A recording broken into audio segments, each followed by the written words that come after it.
Ethan Walker grabbed Claire's wrist and pulled her back from the edge.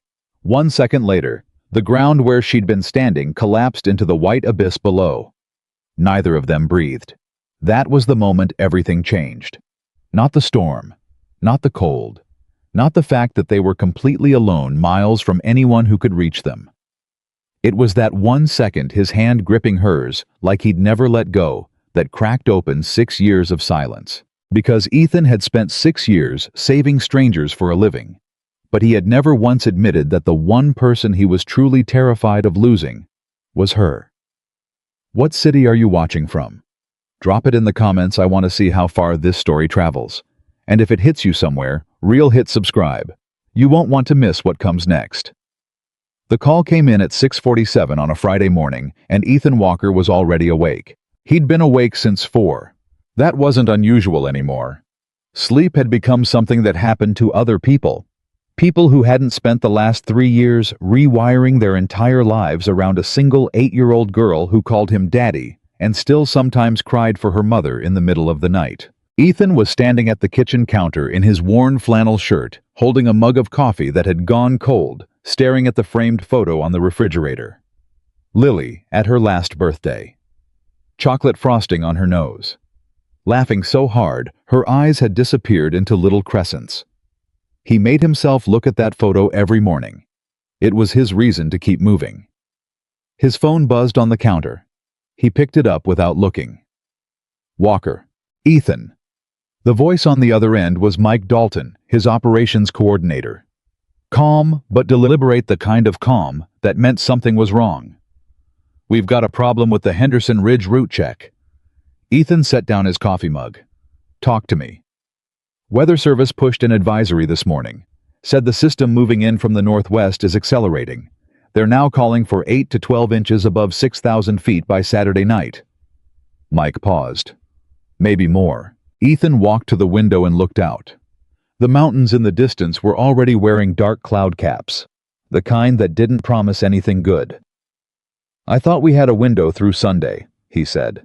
We did. Window closed. Mike's keyboard clicked in the background. I've already pulled the Carver team off the eastern loop, but someone needs to physically check the Henderson Ridge marker stations. Emergency services contracts require sign-off before the heavy season. If we skip it, we lose the contract. Ethan rubbed the back of his neck. I know. You don't have to go yourself. I can send... No. He said it before Mike even finished the sentence. Ethan didn't send his team into uncertain mountain conditions without going himself first. That was a rule he'd made after losing a volunteer 3 winters ago, a 26-year-old kid who'd trusted the forecast and hadn't come home. I'll go. Silence on the other end. I figured you'd say that, Mike said finally. One other thing. Yeah. Claire's already called in. She wants to go with you. Ethan closed his eyes for exactly 1 second. Claire. He should have said no. He had about 12 different reasons why it was a better idea for Claire to stay in town. Practical reasons, logistical reasons. Reasons that had nothing to do with the fact that she'd been occupying way too much space in his head lately for someone who was supposed to be just his best friend. Tell her I leave at 8, he said. I'll tell her. He hung up and stood there in his kitchen for a long moment, listening to the house breathe around him. Then he walked down the hall to Lily's room. She was still asleep, barely curled into a ball with her stuffed bear tucked under her chin. 8 years old, and she still slept like a little kid, like the world wasn't allowed to touch her in here. Ethan stood in the doorway and felt the familiar ache move through his chest. Hey, Bug, he said softly. Lily's eyes fluttered open. She blinked at him, confused. Then she saw his face and seemed to read something there because she pushed herself up onto one elbow. You're going to the mountains. It wasn't a question. Just an overnight, he said. Maybe 2 nights depending on weather. You're going to stay with Mrs. Adler next door. I already called her. Lily was quiet for a moment. 8 years old, but sometimes she looked at him like she was 40. Is Claire going? Yeah. Something shifted in his daughter's expression. He couldn't quite name it. Good, Lily said. Then I won't worry as much. Ethan felt something move behind his sternum. You don't need to worry about me. Dad. She gave him a look that was so purely her mother's that it stopped the air in his lungs. I always worry about you. He crossed the room, kissed the top of her head, and didn't say anything for a moment because he didn't trust his voice. I'll call you when I get signal, he said. You won't have signal. She said it matter-of-factly, like she'd memorized his route maps. He pulled back and looked at her. When did you get so smart? Lily smiled that gap-toothed smile that was the best thing on earth. I've always been smart. You just don't pay attention. Claire Morgan was already loading gear into the back of Ethan's truck when he pulled into the parking lot behind his office building at 5 minutes to 8. She moved fast and efficient, the way she always did. Duffel bag, first aid kit, emergency pack, hoisting things into the truck bed without asking for help, because she never asked for help with things she could handle herself. She was wearing a dark green fleece, her hair pulled back in a practical ponytail, steam rising from the travel mug clipped to her pack's shoulder strap. She looked up when she heard his tires on the gravel, and she smiled. That was the thing about Claire Morgan's smile. It came out of nowhere, and it hit like something warm and sudden, like stepping into a heated room after being outside in January. Ethan had been on the receiving end of that smile for 6 years, and he still hadn't figured out how to be completely prepared for it. You're 2 minutes late, she said. I'm never late. Your clock or mine? Mine, he said, getting out of the truck. Which is the right one? She handed him a second travel mug, already made, the way he took it, and he stopped walking. He looked at the mug, then at her. You made me coffee. I was already making mine. You knew I'd forget to grab one on the way.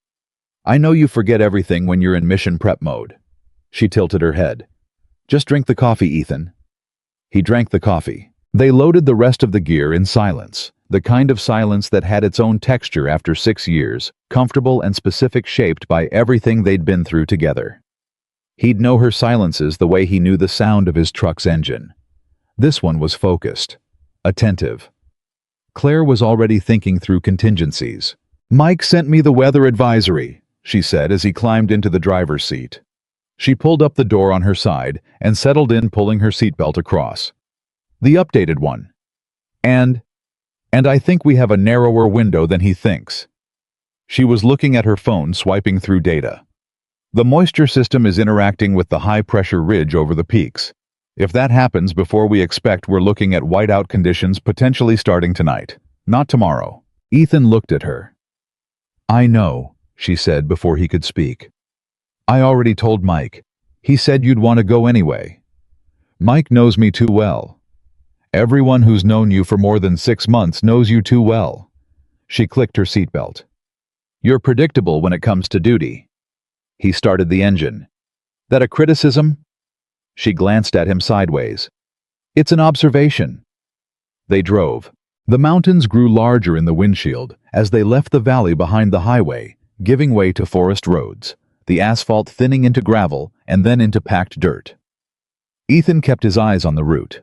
Claire had the maps out, actual paper topographic maps, because she didn't trust GPS above 4,000 feet, which was one of the 17 things about her that Ethan had once silently cataloged as reasons he trusted her more than almost anyone alive. The conversation moved easily. It always did with Claire. She talked about Lily's last school project. She'd helped Lily with it 2 weekends ago, a presentation on Colorado wildlife. She talked about a patient she'd lost last week at the hospital and the way it had sat with her, heavy and unresolved. She talked about a documentary she'd watched about rescue dogs and how she thought Ethan's organization should consider adding a canine unit. He listened to all of it. He always listened to all of it. That was another thing he'd never said out loud. The way she talked about his daughter. The way Lily's name sounded in her mouth, easy and natural and loving, like a word she'd spoken 10,000 times. No one else talked about Lily that way. Not since his wife died. He kept his eyes on the road and said nothing about that. By the time they reached the trailhead parking area at Henderson Ridge, the clouds had dropped lower, and the temperature had fallen 8 degrees in an hour. Ethan checked his equipment, emergency radio flares, medical kit, climbing gear, enough food for 2 extra days. Standard protocol when weather was uncertain. Okay, he said when they were both geared up and standing at the trailhead. "We check markers 3 through 7 on the ridge loop. Should take about 4 hours. We get back here before dark, we drive down, we're home by midnight." Claire looked up at the sky. "And if the weather moves faster?" "Then we shelter in place and wait it out." He met her eyes. "You know the drill." "I know the drill," she agreed. "I just want to make sure you know I know the drill, and I'm not going to pretend conditions are better than they are because you're in mission mode." He stared at her. "What does that mean?" "It means," she said patiently, "that I've watched you ignore deteriorating conditions 3 separate times in the last 2 years because you were focused on the objective. And I'm telling you up front, I will say, stop when it's time to stop, even if you don't want to hear it." He held her gaze for a long moment. "Okay," he said. She looked slightly surprised, like she'd expected to fight him. "Okay," she repeated. "You have good instincts," he said simply. "I trust your read on conditions." She was quiet for a second. Then she adjusted her pack straps and turned toward the trail. "Well, good. Let's move then." They moved. The first 2 hours were manageable. Cold getting colder, but the wind was still low enough that they could communicate easily and move at a solid pace. Ethan checked the first 3 marker stations, the electronic sensors that monitored snowpack depth, temperature, and trail stability, and each one looked operational. He documented everything on a waterproof notepad cross-referenced with the GPS coordinates on his handheld unit. Claire stayed a half step back and to his right, which was where she always positioned herself in field conditions. Not deferring, she was capable enough to lead, and she knew it, but giving him space to read the terrain. She watched the sky. She watched the tree line.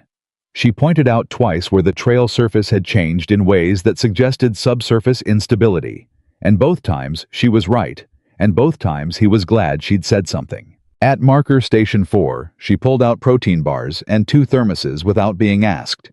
He took his without commenting on the fact that she'd anticipated exactly what he needed. They ate standing up, looking out at the valley below. Even with clouds coming in, it was extraordinary country. Rough and vast and indifferent, the kind of landscape that made you feel very small and very alive at the same time. "Why do you do it?" Claire asked. He looked at her. "Do what?" "All of it." She gestured at the mountains, at the trail, at the equipment on his back.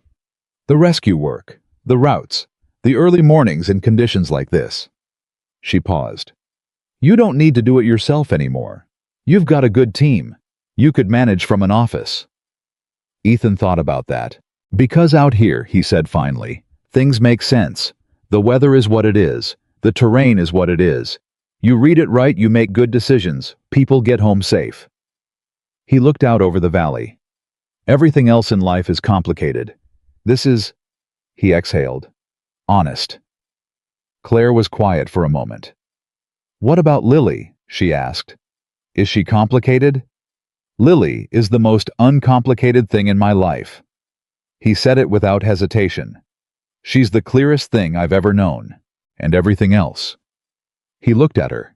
She was looking at the valley, not at him. "Everything else," he said carefully, "is something I'm still figuring out." Claire nodded slowly and said nothing. And Ethan looked away back at the trail and told himself that was the end of the conversation. The storm broke at 2:14 p.m., approximately 2 hours and 40 minutes ahead of every forecast they'd been given. Ethan felt it before he heard it, a pressure drop that hit him in the ears and sinuses simultaneously, the way mountain storms arrived when they meant business. He stopped walking. "Claire." She was already stopped, already looking up. The cloud system that had been sitting heavy and patient above the ridge had accelerated south and east, faster than the meteorological models had predicted, drawing frigid Arctic air down behind it with a ferocity that made the temperature drop 15 degrees in minutes. The wind, which had been a low, steady presence all morning, suddenly became a physical force. Snow began. Not a gentle beginning, not a few flurries. A wall. "We go back," Ethan said immediately. "Agreed." Claire was already moving, recalibrating direction. "How far are we from the vehicle?" He checked his GPS. 2.3 miles. Trail back is the same one we came up. He looked at the route, looked at the weather moving over them, did the math. We can make it if we move fast. Move fast, she confirmed. They moved fast. For 20 minutes, they made reasonable progress. Ethan kept them on the trail markers, the familiar route etched into his memory from years of working this terrain. The wind was against them, cutting with real intensity, but they moved in close single file and made ground. Then two things happened. At the trail marker for the third switchback, Ethan registered a change in the surface underfoot, a subtle, the kind of thing that meant the ground wasn't behaving the way it should, that what looked solid might not be. He stopped. Hold, he started. And that's when the right side of the trail simply wasn't there anymore. The trail edge collapsed a section about 4 feet wide, gave way under a combination of the sudden temperature change and the weight of the rapidly accumulating snow. It was fast and quiet and absolute, the way mountain terrain failed without warning. Ethan didn't think. He reached back, caught Claire's wrist and yanked her hard to the left away from the edge, with enough force that she collided into him, and they both went sideways into the solid mountainside, bracing there as the trail section dropped away into the white below. Neither of them breathed. The wind howled. Snow drove sideways past them, obscuring the place where the trail had just been. Ethan. Her voice was steady. He'd always admired that about her, even now, even in this moment. Steady. Clear. That was close. Yeah. He realized he was still holding her wrist. He released it carefully. You okay? I'm fine. She looked down at the gap in the trail. The route is cut. We can't go back this way. He already knew that. He was already running alternatives in his head. The trail had collapsed for a stretch that he estimated at 10 to 15 feet, impossible to safely navigate, and certainly not in deteriorating visibility. They could try to find an alternate descent route, but in this visibility with snow accumulating at this rate. The cabin, Claire said. He looked at her. There's an old ranger cabin, she said. Henderson Ridge System. I saw it on the historical maps when I was reviewing the route file. It's about half a mile northeast. She was already pulling out the paper map. The paper held up in wind in a way electronics didn't. She oriented it. Here, roughly. Ethan looked at the map. He knew the cabin she meant. He'd seen it referenced in the archives, but had never needed it. Old structure, maybe 60 years, built for exactly this kind of situation. Emergency refuge. He looked at the sky. He looked at the collapsed trail. He made the call. Let's move, he said. The half-mile took 40 minutes. Visibility had dropped to a few dozen yards. The wind made conversation nearly impossible, so they used the hand signals they'd developed over years of working conditions where voices didn't carry. Ethan took point checking the terrain ahead, using the tree line as a navigational reference when the GPS signal became unreliable. Claire stayed close behind him, close enough that he could feel her presence in the white noise of the storm. He found the cabin by almost walking into it. It materialized out of the snow and the storm as a dark shape against the white, low, solid old. The kind of structure built before anyone worried about aesthetics, and entirely with the knowledge that weather out here could kill you. A porch with a partial roof, still mostly intact. Heavy timber walls. A door with a handle that was stuck with cold and ice. Ethan wrenched it open. They went inside. The silence was extraordinary. Outside the storm raged and howled. Inside it was suddenly almost impossibly quiet, the thick walls absorbing the sound, reducing it to a low constant pressure. Dark. Cold. The smell of old wood and dust and time. Okay, Ethan said, and his voice sounded strange in the contained space. Let's see what we have. What they had was this, a fireplace stone in reasonable condition. Ethan checked the chimney draw and found it functional, which was the most important thing. Firewood, a modest stack of dry logs against the east wall. Not much, but enough for a night if they were careful. Basic canned supplies in a cabinet. Bean soup, 2 tins of crackers. A lantern, old, but workable, with enough fuel in the reservoir.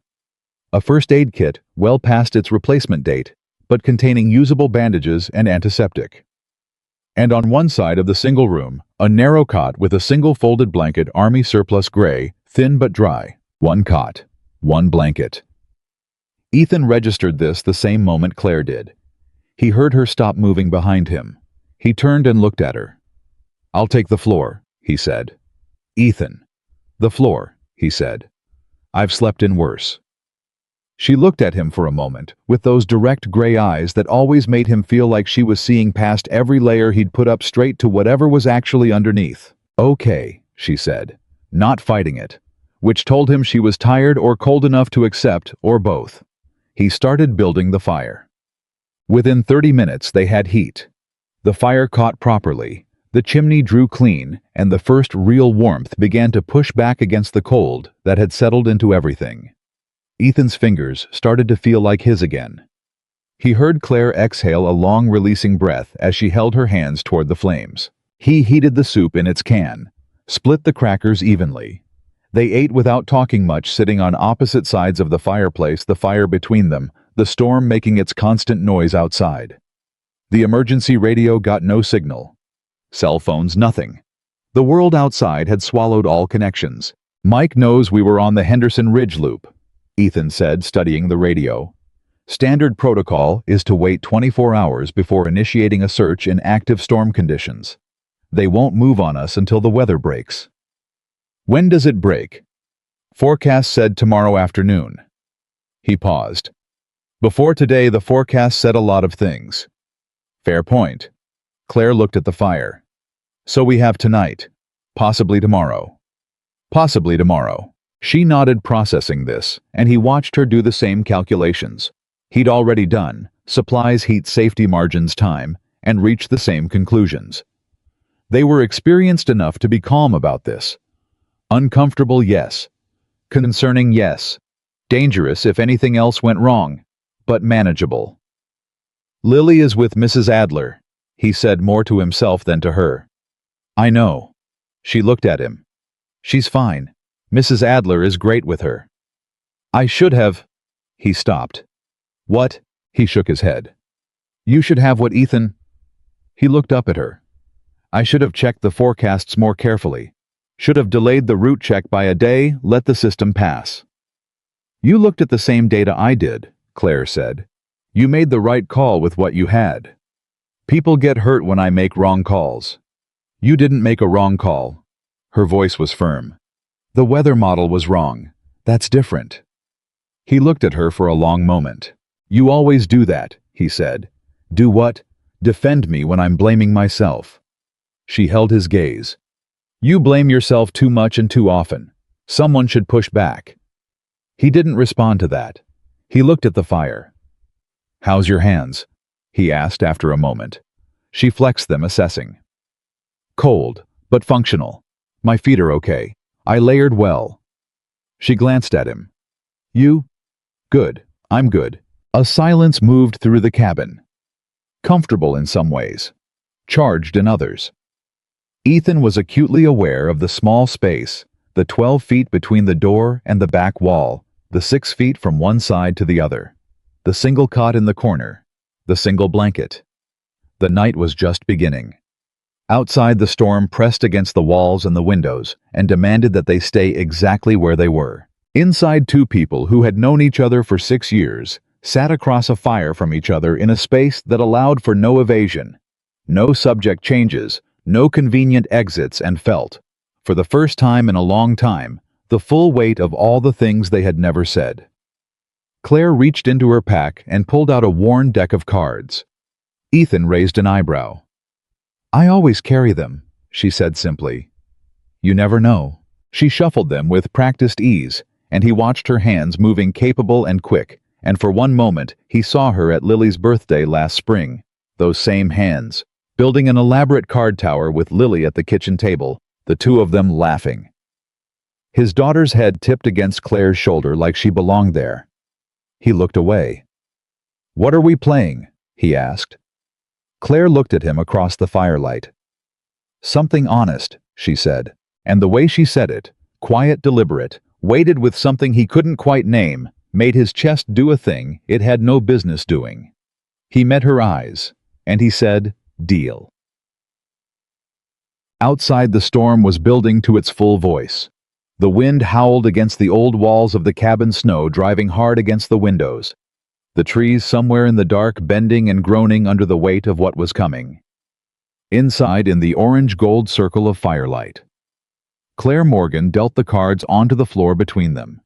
6 years of friendship, and all the things they'd never said, laid out in the space between. And something began. The cards hit the floor between them with a soft, flat sound that felt louder than it was. Claire had dealt them before Ethan could change his mind. 6 cards each face down the rest of the deck in a neat stack to her left. The fire crackled behind her and threw her shadow long and irregular across the wall. Outside, the storm was building its second act. The wind had found a new pitch, higher and more insistent, and the cabin responded with creaks that ran through the old timber from floor to rafter. Ethan looked at the cards in front of him. "You never told me the rules." "Simple," Claire said. "You draw a card, you answer a question. You don't want to answer, you pass, but you only get 2 passes the whole game." "What kind of questions?" She met his eyes directly across the firelight. "Honest ones." He should have pushed back on that. Should have asked what exactly she meant by honest, or steered towards something lighter. Rummy poker. Anything with rules that didn't involve the word honest spoken in that particular tone of voice. But the storm was going, the night was going, and Ethan Walker had 2 passes and nothing else to hide behind. "Ladies first," he said. Claire turned over her first card, a 7 of spades. "Okay," she said mostly to herself. Then she looked at him. "What's the last thing you genuinely looked forward to? Not Lily, not work. Something just for you." He opened his mouth, closed it. "Take your time," she said, not unkindly. "I thought about it. Actually thought about it, which was the problem, because when he got to the bottom of the thinking, there wasn't much there. He'd spent 3 years building a life around Lily and the business and the motions of keeping everything running, and somewhere in that process, he'd quietly stopped having things just for himself. He'd stopped noticing the absence, the way you stopped noticing a piece of furniture that was gone from a room until someone asked you directly where it was. "I don't know," he said finally. Claire didn't say anything. She just held his gaze level and patient. "I used to play guitar," he said. "Before Rachel got sick. I played pretty seriously. Wrote songs. Nothing anybody would ever hear, but—" He stopped. "I sold the guitar 2 years ago. I told myself it was taking up space." "Was it?" "No." The word came out flat and honest. It just hurt to look at it. The fire snapped. Claire looked at him with an expression that had something careful in it. Not pity, because she'd never offered him that, but something that understood the difference between selling a guitar and giving up on a version of yourself. "Your turn," she said quietly. He flipped his card. 8 of hearts. "Did you ever have a moment," he asked, "where you almost told someone something important, and then didn't?" He watched her face shift. Something moved behind her eyes, quick, and then guarded, and her hands stilled on her own cards for exactly 1 second before she looked down at them again. "Yes," she said. "What stopped you?" "That's a second question." He looked at her evenly. "Consider it part of the same one." Claire exhaled slowly. She looked at the fire for a moment. "Fear," she said. "That saying it out loud would change the shape of everything, and I wasn't ready to deal with what came after." He didn't ask who. He told himself it was because he respected her privacy. He knew that wasn't the real reason. They played 3 more rounds with the kind of questions you could handle, favorite memories, things they wished they'd done differently, professionally, places they'd always meant to travel. The game had a rhythm to it, and the rhythm helped gave them something to organize the night around. The fire needed another log at the 40-minute mark, and Ethan got up and added one. And when he came back and sat down, he noticed the temperature in the room had dropped slightly at the floor level, despite the fire, which meant the old cabin's insulation was working harder than it should have been, and the cold outside was winning ground. I didn't say anything about it yet, but he filed it. Claire flipped her 4th card. She looked at it, then looked at him. "This one's harder." "Okay. When did you decide you weren't allowed to be happy anymore?" The question hit him somewhere between the sternum and the throat and just stayed there, a sharp object lodged in tissue. He didn't answer immediately. Outside, the wind shoved against the north wall hard enough to make the door rattle in its frame, and the lantern flickered once, and Ethan sat with Claire's question inside him like it was taking up physical space. "I didn't decide that," he said. "Ethan. I didn't. You've turned down 3 invitations to things I know you would have enjoyed in the last 6 months. You leave Lily's school events the second they're over. You haven't had dinner with anyone socially, anyone in I don't know how long." She said it straight, no accusation in it, just the facts arranged plainly in front of him.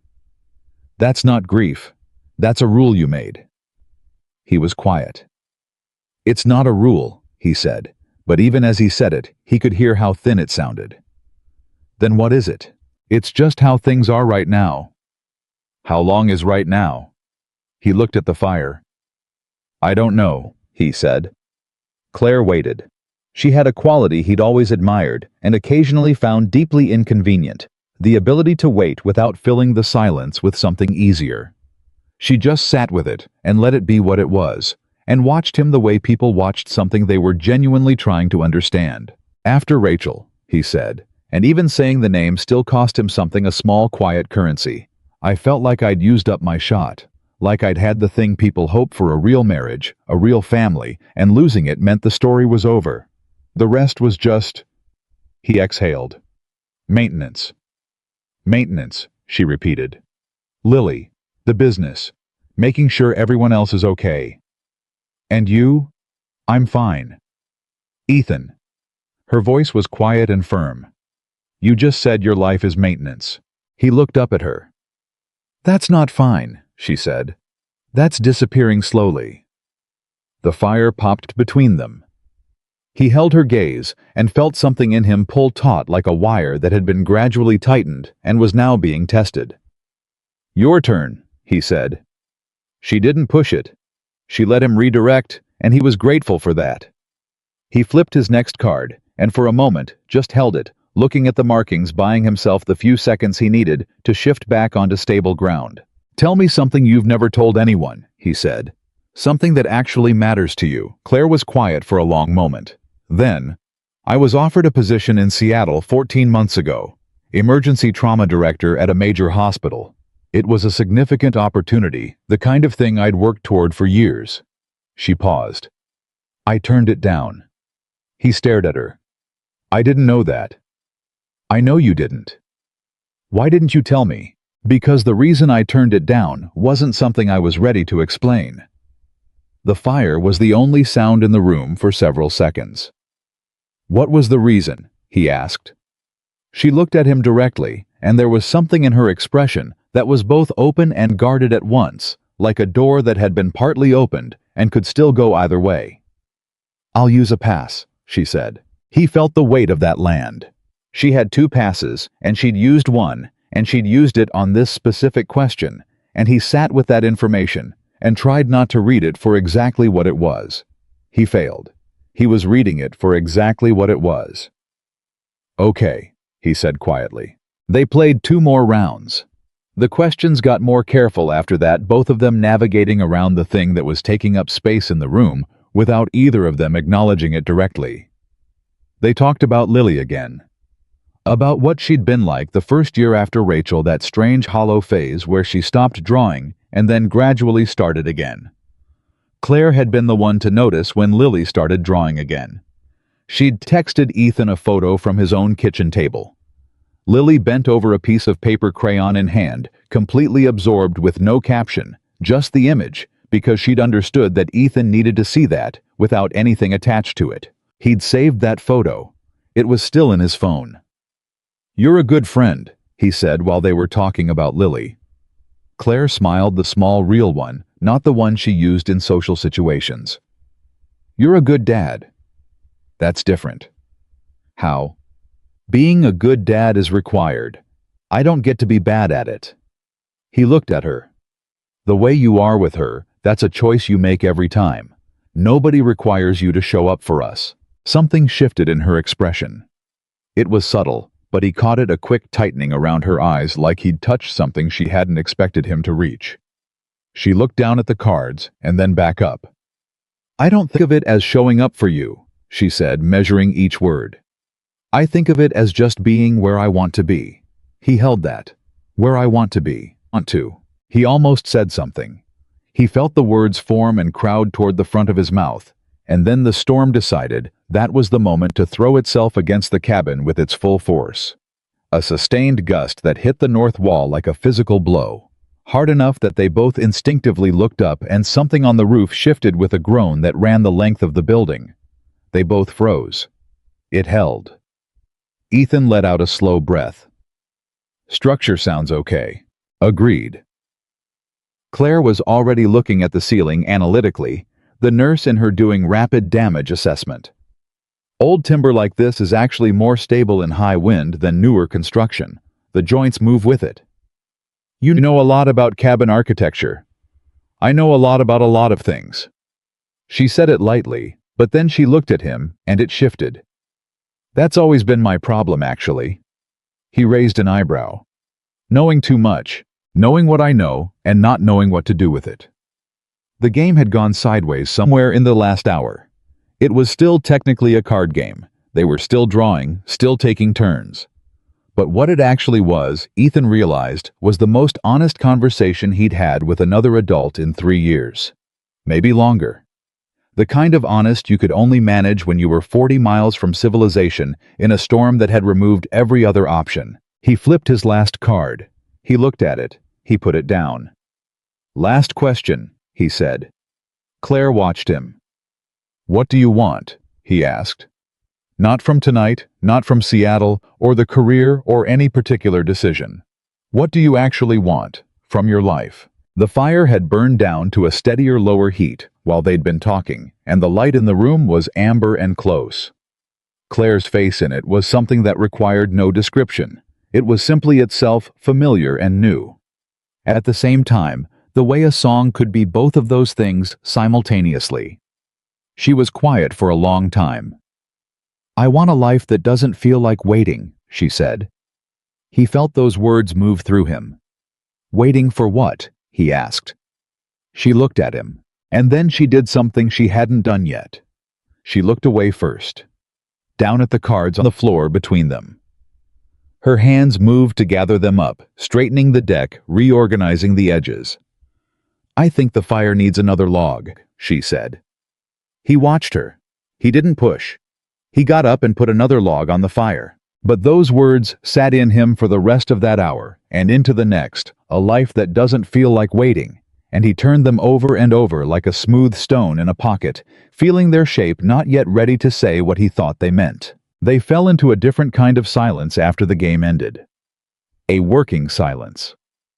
Ethan checked the roof beams and the door seal and the chimney draw again, doing a systematic sweep of all the structural vulnerabilities, keeping his hands busy while his mind ran the numbers on what Claire had said and what she hadn't said and what the pass had meant. Claire had found an old paperback in one of the cabin's storage cubbies, a Western spine cracked and missing its back cover, and she sat reading it, or appearing to read it, while the storm worked through its third hour. At some point, she stopped turning pages. He noticed, but didn't say anything. Then, Ethan. He looked up from his equipment check. Yeah. Do you think Rachel knew? She said it carefully, looking at the book in her hands rather than at him.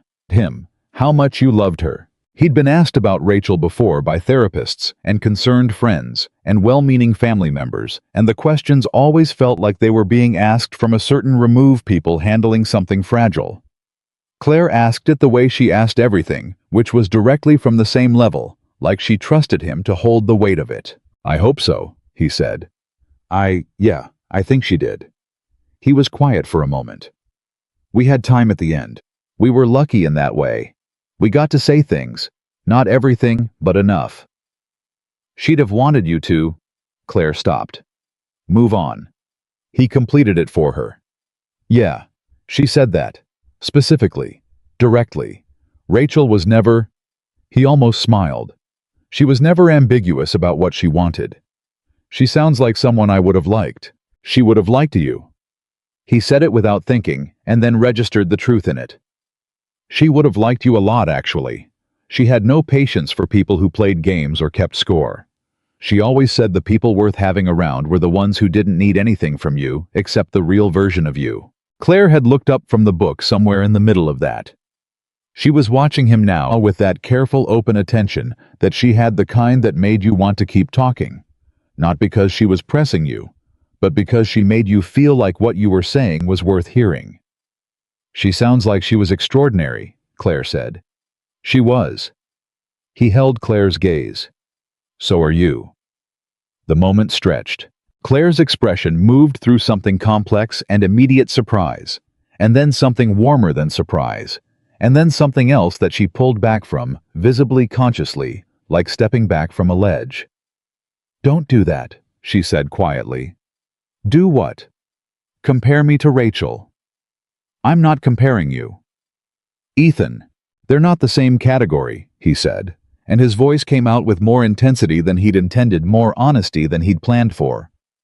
"She was my wife. You're—" He stopped, looked at the fire, looked back at her.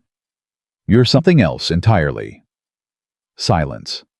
She was very still across from him. "What does that mean?" she asked, and her voice was barely above the sound of the fire.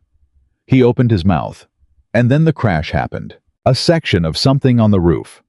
Ice accumulation, given the sound of it, the weight and the sudden crack and the cascading shift of material, gave way on the eastern side of the cabin. It wasn't catastrophic. The structure held. But the shock of it, the sudden thunder of it in the contained space, sent both of them to their feet simultaneously, adrenaline shunting everything else sideways. Ethan was at the east wall in 3 steps, pressing his hands flat against the timber, checking for structural compromise. The wood was solid. He looked up, no breach, no ingress. The ceiling above was intact. "Structure's okay," he said, and he heard his voice go into its field mode. Automatically, the assessed, measured tone of someone who had trained for exactly this kind of rapid evaluation. Something on the roof let go, probably ice, no interior damage. Claire was right behind him, not hiding, not panicking, also assessing, her hands out slightly from her sides, her eyes moving in the same systematic sweep his were. "Agreed," she said. Roof timbers would sound different if they were compromised. That was surface material. They stood close. Closer than they'd been all night. The adrenaline was metabolizing fast and leaving something rawer in its place. Something that had more to do with the conversation that had just been interrupted than with the roof. Ethan became aware of how close they were. Claire was looking up at the ceiling still. Then she lowered her gaze, and it moved through the space between them, a small space less than a foot, and found him. Neither of them moved. "What were you going to say?" she asked, quietly, steadily. He looked at her. "You were going to say something," she said. "Before the roof." He could leave it. He'd been leaving things for 6 years, letting moments drift past, letting the right words remain unsaid, because the risk was too large, and the friendship was too important, and the fear was too well practiced. He was very good at leaving things. He looked at her face in the amber light, and the 6 years, and the storm, and the card game, and the pass she'd used, all sat in him simultaneously. And something in him shifted, not dramatically, not like something breaking, but like something finally quietly resting. "I was going to say," he started carefully, "that you've been one of the most important people in my life for 6 years, and that I've been pretending I don't know what that means." He paused. "I've been doing a bad job of the pretending." She was very still. "How bad?" she asked. "Pretty bad," he said. She exhaled a small sound, not quite a laugh, not quite a breath, something between them. Her eyes were bright. "Ethan, you don't have to." "I turned down Seattle," she said, fast and direct, like she was making herself say it before she could decide not to. "I turned it down because leaving felt impossible. Not the city, not the job. Leaving—" She stopped, started again. "Leaving you and Lily felt impossible." He heard that. He heard every single part of that. "Claire, I'm not telling you that to put pressure on anything," she said quickly. You said something honest, and I think I owe you the same because it's been a long time coming, so—" She pressed her mouth closed, opened it. I've known for a while that what I feel about you doesn't fit neatly into the word friendship, and I've been carrying that around and not saying it because you're still healing, and because I'm your best friend, and because Lily needs things to be stable, and because there are 100 good reasons to stay quiet." She looked at him. "But apparently, a blizzard and a collapsed trail, and one deck of cards is what it takes to get me to stop being careful." The cabin was very quiet except for the fire and the storm. He looked at her for a long time. He thought about Rachel not with guilt, which was what he'd always expected to feel in a moment like this, but with something more like clarity. Something his wife had said to him in one of those final months when she'd been clear-eyed and direct in the way she always was. She'd told him the worst thing you could do is make a museum of your life. Don't do that to yourself. Don't do it to Lily. He'd nodded at the time and filed it away and not known what to do with it. Standing here now, he thought he understood. "I don't know how to do this," he said. And he meant it not as a deflection, but as an actual practical statement of his current state. "I've been alone long enough that I don't remember the shape of it, what it looks like to let someone in. I'm probably going to be—" He exhaled roughly. "Difficult." Something softened in her expression. "I've known you for 6 years," she said. "I know exactly how difficult you are. I'm still here." He looked at her. "I'm still here, Ethan," she said again, softer. The fire was warm. The storm pressed against the walls, and the world outside was white and cold and indifferent. And inside this old cabin in the mountains, something that had been waiting a long time finally stopped waiting. He reached out and took her hand. I didn't say anything else. Neither did she. They didn't need to not right now. Not in this moment. Words would come later in the days and weeks ahead. The harder conversations, and the adjustments, and all the complicated real-life specifics of two people deciding to change the nature of what they were to each other. Right now, this was enough. His hand around hers, the fire between them, the storm doing its work outside. And then 40 minutes later, the fire began to die. Not slowly. The logs had burned down faster than he'd calculated, and the cold moved back in with the particular quiet efficiency of mountain winter, filling the lower air, first seeping through the floor, and Ethan got up and went to the woodpile and stood looking at it for a long moment. 3 logs left. 3 logs was not a night of warmth. 3 logs was 4 hours, maybe 5. And then the fire was gone, and the cabin was whatever temperature the outside was, which was somewhere in the low single digits. He stood looking at those 3 logs, and did the math, and did not like the answer. "How bad?" Claire asked from behind him. She'd seen him looking. He turned. He didn't try to soften it. "We have maybe 4 or 5 hours of fire left. After that, we're managing body heat only." She processed this without visible panic, which he appreciated. Her eyes moved to the cot in the corner, the one blanket, the narrow frame, and then back to him. "Okay," she said. "The blanket's not enough alone," he said. "Not at these temperatures. We're going to need to share heat when the fire goes." "I know." Her voice was matter-of-fact, but there was color in her face that wasn't from the fire. "I know how to do the math, Ethan. I just want us to be clear." "We're clear." They looked at each other. "We should sleep in shifts," he said. "Someone stays awake to tend the fire as long as possible." "Agreed. I'll take first watch. You sleep." "Claire. You're running on less sleep than me right now, I can tell. You were awake before 4 this morning. You had that look when you got to the truck." She lifted her chin slightly. "Sleep. I'll wake you in 2 hours." He wanted to argue and couldn't find a ground to stand on because she was right. He was running on empty, and she was running on something more, and 2 hours of real sleep would make him sharper for whatever the second half of the night required. He lay down on the cot without undressing, kept everything on for warmth. Boots loosened, but not removed, and stared at the ceiling for approximately 40 seconds before he felt the weight of the day pull him under. He dreamed nothing. He surfaced 2 hours later to Claire's hand on his shoulder, light but deliberate, and was awake and oriented immediately. Old field habit. You came out of sleep fast, or you didn't come out right. "Your turn," she said. He sat up. The fire was lower but still going. She'd managed it, carefully extending every log. Smart.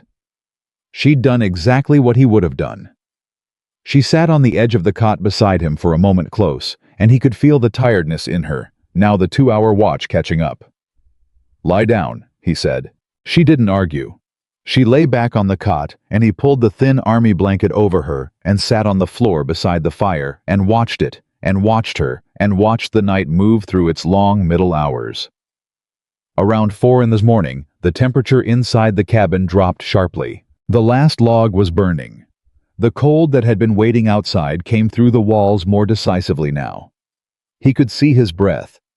He looked at the thermometer on his pack, 18 degrees inside. The outside temperature was worse. He looked at Claire. She was asleep, but not warmly. Her body had drawn in on itself, shoulders curled, and even in sleep, she was fighting the cold, the way the body fought it before the mind could weigh in. He sat there for 3 minutes. I thought about being appropriate and practical and maintaining a reasonable distance. He thought about hypothermia. He made a decision. He moved carefully to the cot and lay down beside her, staying on top of the blanket, not underneath, deliberate, appropriate, and tucked the edge of it more firmly around her, and put his back to hers, so they were spine to spine, sharing the heat that 2 bodies generated between them. She stirred. "Ethan." "Cold dropped," he said simply. "Practical decision." A pause. "Okay," she said. Her voice was sleep-soft and warm. "Okay." And she didn't move away.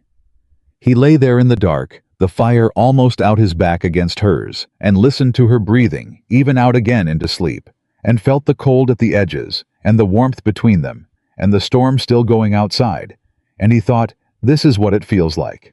This specific thing. The most ordinary and extraordinary thing in the world. Someone choosing not to move away. He stayed awake until the first gray light showed at the window edges, watching the storm, watching the dark turn lighter. He stayed awake until Claire's breathing changed, and he knew she was surfacing, and then he said quietly, "Storm's easing." She was still for a moment.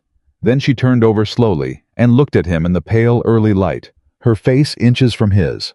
Both of them horizontal on a cot that was never built for 2 people, and neither of them moved, and neither of them spoke for a long moment that held everything they'd said the night before, and everything they still hadn't. "Good morning," she said finally. He looked at her. He almost said something real. Instead he said, "I'll check the emergency radio." He got up. He crossed the cabin. He pressed the radio call button and waited, and on the 3rd try a static broken response came through Mike's voice, distant and interrupted, but unmistakably. Mike and Ethan felt the world outside begin to reassert itself with all its requirements and practicalities and complications. He pressed transmit. "Walker here. We're at the Henderson Ridge emergency cabin. Structure is secure. Both uninjured. What's the weather window?" The answer came back broken, but readable: storm clearing by noon. Search team mobilizing. Expected retrieval by early afternoon. He lowered the radio. He looked at Claire across the cabin. She'd heard. She was sitting on the edge of the cot with her hands folded in her lap and her hair loose from its ponytail, and something in her face that was part relief and part something harder to name. "A few more hours," he said. "A few more hours," she agreed. And neither of them said what they were both thinking, that in a few hours, the world was coming back. The world with all its expectations and complications, and the 100 good reasons to stay careful. But some things once said could not be unsaid, and some hands once held in firelight left a warmth that cold could not entirely reach. They sat with that, and waited for the morning to decide what came next. The morning light coming through the cabin's single window was the pale, washed-out gray of a storm that had spent itself. Not gone, but tired. The wind had dropped from its overnight violence to something lower and more resigned, and the snow had shifted from driving horizontal sheets to a quieter vertical fall, the kind that looked almost peaceful from the inside. Ethan was at the window when Claire woke up. He'd been standing there for 20 minutes, radio in hand, running through their situation, with the methodical focus that was his default setting when everything else felt uncertain. "Retrieval team," Mike had said. Early afternoon. That meant they had 4 to 6 hours left in this cabin, 4 to 6 hours before the world came back in full and reclaimed them both. He heard the cot creak behind him. He heard her sit up. He didn't turn around immediately. He gave her a moment. He always gave people the space to find their footing before he looked directly at them. A habit from years of reaching stranded people who needed a second to orient before they could function. He'd always thought it was a professional instinct. Standing here now, he recognized it might be something else. He might be giving himself a moment too. "How long have you been up?" she asked. Her voice had that particular morning quality, unguarded, slightly rough, the version of a person's voice that existed before they'd fully assembled themselves for the day. "A while," he said. He heard her moving, the small sounds of someone pulling herself together, running fingers through her hair, stretching the stiffness out of muscles that had spent a night on a narrow cot in sub-freezing conditions. Then footsteps crossing the cabin floor, and she was beside him at the window, looking out at the same gray morning. Close enough that their shoulders almost touched. Neither of them stepped away. "It's lighter," she said. "Storm's cycling down. Still active, but the worst is behind us." He looked at the sky, reading it the way he'd spent years learning to read it. "We're okay. I know we're okay." She glanced at him sideways. "I meant the light. It's lighter." He looked at her. She was looking at him with that expression she'd been carrying since the card game, not quite the same as before. Not quite the Claire face he'd catalogued over 6 years, but something adjacent to it, something that had moved one layer closer to the surface. He felt the weight of last night sitting between them, not awkwardly, but with presence. Like a third person in the room who required acknowledgement. "About last night," he started. "Don't," she said. He stopped. "Don't do the thing where you reassess it in the morning light and decide it was the situation talking." She said it without heat, but with absolute clarity. "I meant what I said. I said it knowing exactly where I was and exactly what the circumstances were, and I said it anyway. That's the point." He looked at her for a long moment. "I wasn't going to say that," he said. "What were you going to say?" "I was going to say I meant it too." The silence that followed had a different quality than the ones from last night. Last night's silences had been heavy with everything unspoken. This one was lighter, not empty, but different, like a room after a window has been opened. Claire looked back at the window. Something moved across her face relief, he thought, and something more complicated underneath it. "Okay," she said quietly. "Okay." They stood there for another moment. Then she said, "I need coffee and there isn't any, so tell me what we have." He almost laughed. He couldn't remember the last time he'd almost laughed before 8 in the morning. They inventoried what remained: the crackers, 1 can of soup, the last of Claire's emergency rations from her pack, 2 protein bars he'd found in his jacket pocket. They heated the soup over the fire's embers, which were still producing enough heat for that, if they worked quickly, and they ate standing up at the small wooden table in the corner of the cabin, passing the can back and forth, because there was only one, which should have been awkward, and somehow wasn't. That was the thing about the night they'd just spent. It had removed a certain category of awkward from between them, replaced it with something more like ease, the specific ease of 2 people who had said hard things and survived the saying. Ethan reached back into his pack for the emergency waterproof bag, where he kept his documentation from the route check, the waterproof notepad, the GPS download, the equipment sign-off sheets. He needed to verify what data he'd collected before he'd be able to complete the contract requirements when they got back to civilization. He pulled the bag open, and the letter fell out. It didn't fall dramatically. It simply fell, a plain white envelope folded once, no postage, just a name written on the front in his handwriting. It landed on the table between them and sat there, and the name on the front was completely, undeniably, unmistakably visible. Claire. He grabbed for it at the same instant she saw it. How was faster? He got his hand over it, covered it, pulled it toward him. But not before she'd seen. Not before the single clear second that a person needed to read their own name, written by someone else's hand. The room stopped. "Ethan." Her voice was completely still. "It's nothing." He was already moving to put it back in the bag. "That's my name." "Claire. That's my name on that envelope." She wasn't reaching for it. She wasn't moving toward him. She was standing completely still on the other side of the table, with her hands flat on the surface, and her eyes on his face, and her voice had gone to that particular frequency of controlled calm that he recognized from her work, the voice she used when something serious was happening and she needed to stay functional. "How long have you been carrying that?" He didn't answer. "Ethan, how long?" He set the letter down on the table. He moved his hand off it. He looked at his own handwriting on the envelope, Claire. Just the one word underlined once, and he thought about how many times he'd almost thrown it away. 12. He'd counted. 7 months, he said. She exhaled. It was a small sound, but it was enormous. 7 months. I wrote it, and I didn't know what to do with it, so I... He stopped. Started again. I told myself I was waiting for the right time. But there wasn't a right time. There was never going to be a right time, because the right time would have required me to actually give it to you, and I... He looked at her. I wasn't ready for what came after. She was quiet for a long moment. Her eyes had gone somewhere complicated and inward, the way they did when she was processing something large. He'd seen that expression on her face a handful of times after a patient loss she couldn't set down after a piece of news about someone she loved. It was the face of someone letting something settle into its real size. "Can I read it?" she asked. Every instinct he had said no. Every self-protective mechanism he'd built in 3 years of careful solitude said no. The letter was raw in a way that his spoken words from last night weren't.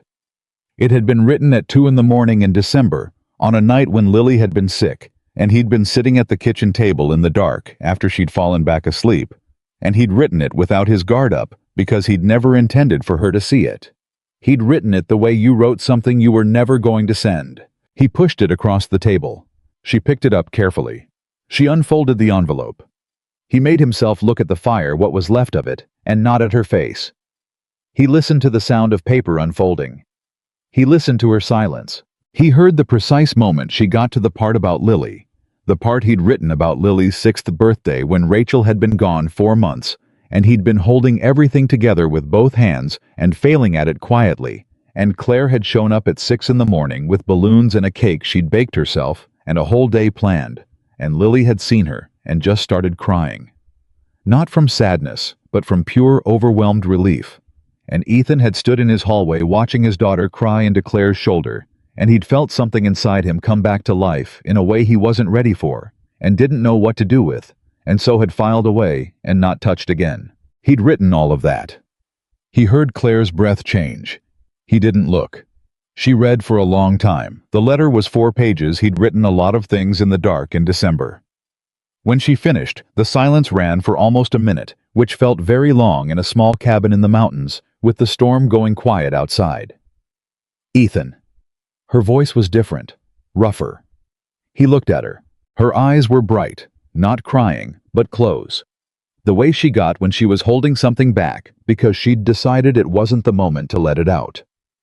Claire Morgan cried precisely when she decided it was appropriate to cry, and not 1 second before. And right now she'd apparently decided it wasn't, which he understood, because it wasn't the moment, but the brightness of her eyes in the gray morning light did something to his chest that he had no vocabulary for. "The part about the balloons," she said. "Yeah. I had no idea." She set the letter down carefully on the table. "I knew that morning was hard. I could see it on your face when you opened the door. But I didn't understand what it meant to you. I didn't know how to tell you. You wrote it instead. 7 months ago." He held her gaze. "And I carried it around because I'm apparently..." He exhaled. "Apparently not as good at letting things go as I thought I was." She looked at him for a long moment. Then she reached into her own pack. He watched her. She pulled out her phone. She looked at it, and then back at him. "I need you to listen to something." "Claire, just listen." She was navigating the phone's files, tapping through menus. Her hands were steady, but he could see the deliberateness in how she was holding them, the controlled precision of someone who was doing something that required nerve. She found what she was looking for. She set the phone on the table between them, the way he'd set the letter. "This is from the Rescue Training Project, from 8 months ago. We were doing recorded interviews, people talking about things they wished they'd said." He remembered. The project had been Claire's idea, a documentary-style component of their community training program, capturing the human side of emergency situations. Personal testimonies. Real stories. "You recorded people," he said. "I recorded people," she confirmed. "But I also recorded something else." She pressed play. There was ambient sound wind, the outdoor quality of mountain air, and then Claire's voice, but not the cabin Claire, not the direct composed woman across the table from him. This was a different version of her voice, lower and private, like someone talking to themselves without expecting to be overheard. "Day 14 of interviews," the recording said. "I've been asking people all week about the things they didn't say when they had the chance. And I keep coming back to the same thing. About Ethan." A pause. The wind on the recording. "I've known him for 5 years. I know things about him that I don't think he knows about himself. I know the way his voice changes when he's scared but pretending he's not. I know he makes coffee first when something's wrong because it gives his hand something to do. I know that Lily wraps her left arm around his neck when she falls asleep against him, and he goes completely still so he doesn't wake her every single time, like she's the most fragile and important thing in the world." Another pause. Longer. "I know I'm in love with him. I've known for a long time. And I keep interviewing people about the cost of not saying things, and I keep not saying this one thing, and I am apparently exactly as bad at this as everyone else." The recording ended. Ethan did not move. He sat completely still and let the silence of the cabin after the recording fill in around him, and he felt those words. "I know I'm in love with him. I've known for a long time. Settle into him the way water settled into dry ground. Not flooding, not dramatic, just absorbed completely immediately with no resistance left." He looked at Claire. She was watching him with that controlled brightness in her eyes again, and her chin was up slightly the way she held herself when she'd done something brave and was braced for the consequences. "8 months, he said. 8 months, she confirmed. "You've been carrying that for 8 months. I think it's been longer than 8 months. Her voice was very quiet. "But 8 months since I said it out loud. Even just to a recording." She paused. "I was never going to play it for you. I needed to hear myself say it. And now you found a letter in your bag." Something flickered across her face that might have been a very small, very rueful smile. "Seems fair." He stood up. He came around the table. He stood in front of her, and she looked up at him, and he could feel the proximity of everything: the letter on the table, the recording, the card game, his hand on her wrist at the edge of the collapsed trail. All of it, the whole 6 years of it, present simultaneously in this small space. "I don't know how to do this right," he said. "I need to say that again. I know I said it last night, but I need to say it in the daylight, because last night it was real. It was true. But the morning is when things are actually true. And in the morning, in the daylight, with no storm and no emergency. Ethan, let me finish." He needed to finish. "In the daylight, I'm still saying the same thing. I don't know how to do this right, and there are things we need to figure out, Lily, and what this looks like and how we do this without blowing up everything we've built. But I know that I've been in love with my best friend, and I've been too scared to say it, and I'm done being scared. I'm done." He looked at her. "That's what I'm saying." She held his gaze for a moment that felt geological, vast and still. Then she reached up and put her hand against his face, just her palm against his jaw, warm and steady, and she looked at him like he was something she'd been trying to see clearly for a long time. "Took you long enough," she said, and then with the storm going quiet outside, and the fire finally fully out behind them, and the gray morning light coming through the window, and the letter still on the table between where they'd been sitting, he kissed her. Or she kissed him. It was mutual enough that attribution didn't matter. It was brief. It was not a movie kiss, not cinematic, not dramatic in its physical fact. It was two people who had been circling something for 6 years and had finally stopped circling, and there was in it something that had more to do with recognition than with anything else. The feeling of something finally fitting exactly where it was supposed to go. When they separated, they were both quiet. Then Claire laughed. Not at anything specific. Just the kind of laughter that comes out when emotion has no other available exit, when everything is too much and too right and too long overdue. She pressed her forehead briefly against his shoulder and laughed, and he felt it against him and felt something release in his own chest, something that had been held very tight for a long time. 6 years, she said into his shoulder. I know. 6 years, Ethan. I know. She pulled back and looked at him, still slightly laughing. We're idiots. Profound idiots, he agreed. She shook her head. Lily's going to say I told you so. He stopped. Lily doesn't. Ethan. Claire gave him a look that managed to be both amused and gently incredulous. She's 8, and she's been watching us both for 3 years. She absolutely knows. He thought about what Lily had said that morning before he'd left good. Then I won't worry as much, and realized his daughter had been reading this situation with considerable accuracy for some time. She told me Mom would want me to be happy, he said. Claire went still. She said it the morning I left, Ethan said. Before I hadn't said anything to her. She just looked at me and said it. He paused. 8 years old. She's Rachel's kid, Claire said softly. Same instincts. They stood there for a moment with that, with the weight of it, and the warmth of it, with the way his daughter had given him permission he hadn't known he needed. Then Claire's phone buzzed. They both looked at it simultaneously. Signal had returned in the last hour. Intermittent but enough. The message was from her hospital, a shift change notification, a reminder about a Tuesday staff meeting, the ordinary machinery of a life in another place asserting itself. And just like that, the world was at the door. Ethan felt Claire register it too, the small straightening in her posture, the return of the practical, composed version of herself that existed in external contexts. Not a retreat. Nothing like that. Just the adjustment of a person remembering that there was a life outside this cabin and it was going to need attending to. The retrieval team, he said. Yeah. She picked up her phone, checked the signal strength. Probably 3 more hours. 3 more hours. He looked around the cabin, the table with the letter still on it, the dead fire, the cot with the thin army blanket in the corner. This space that had held 12 hours of the most honest conversation he'd had in years. He picked up the letter. He held it for a moment. Can I keep it? Claire asked. He looked at her. You wrote it to me, she said simply. I'd like to keep it.